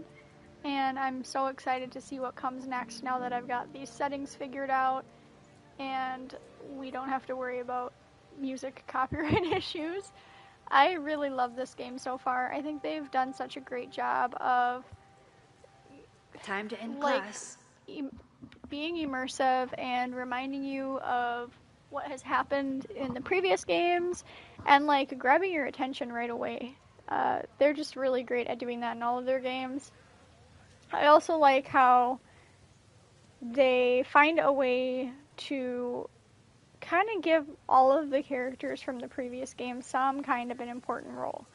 Like Reggie being the president of Abraxas now, and Loretta still doing her weird stuff, and I just think it's really cool that they keep it consistent. They just find a way to give a voice to everyone. I should call the students back to the table. So, yeah, I'm really happy with it so far. I also think it just looks outstanding. This is such a beautiful campus. I would have loved for the campus I went to college at to look like this. It's just so, so cool. It's so East Coast, like old architecture. It's very, very cool.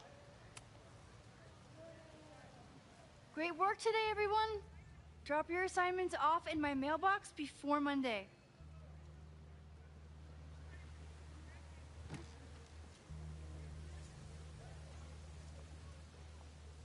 Maxine, what a pleasure to see your face. Yours too. I didn't know you were back.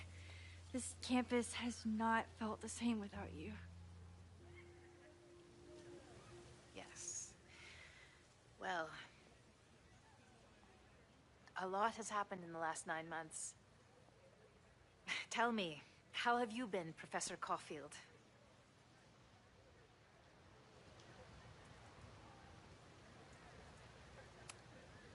Lately, I feel like everything is on fire, and I'm the only one who can put it out. You just summarized my career in academia.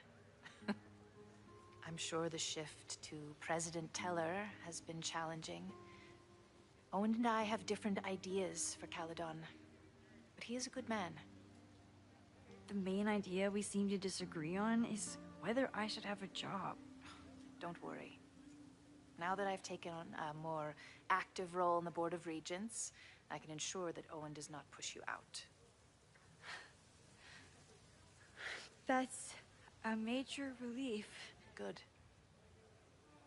Because I have something to ask you. It is about Safia. We haven't spoken in many months. It has caused me tremendous pain. I'm so sorry, Yasmin. I know Safia has her reasons. There is still so much about that night on the Overlook that I do not understand. I sometimes feel the storm was not natural. It was a manifestation.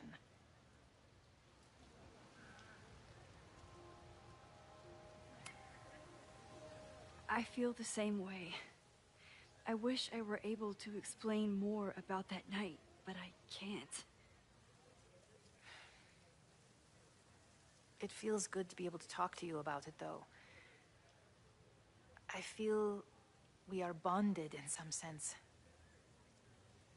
Still, for months afterwards, Safia would at least answer the occasional message, or I would see her on social media.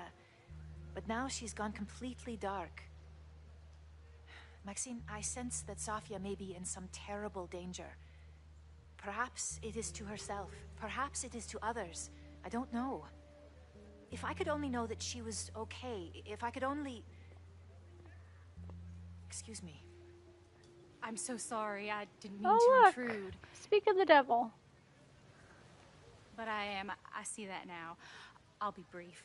Professor Caulfield, thank you for our private interaction earlier. I'm hoping that my appearance in your class can remain in private.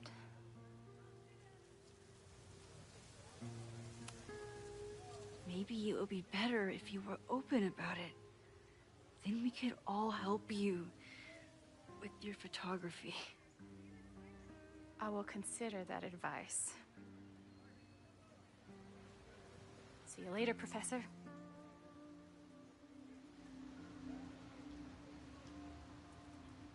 One of your students? I feel like I've met her before. Yeah, sorry. She's going through a tough time. Maxine, I beg you. Please tell me if you know anything about Safi. I saw her around campus just now. Briefly, though. Safia's here? Now? What did she say to you? She definitely didn't want anyone to see her. She was sort of hiding in plain sight. I see. Nevertheless, I am so relieved. Please, don't let Safi know I told you. Of course. Of course. Thank you, Maxine. You are a true friend.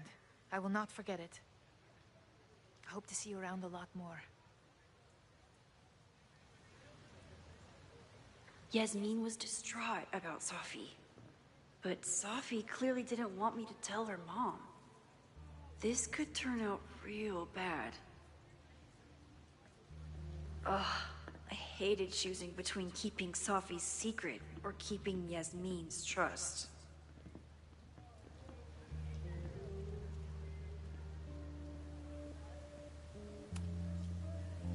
So much going on. Abraxas, whatever Fremont means, and Safi. She's back. No time to dwell on it all now. It's Amanda's open mic benefit at the Snapping Turtle tonight. Last time I left for my trip and missed it. From this point on, my reality will become completely different from the one I lived before. Hopefully, I can learn something.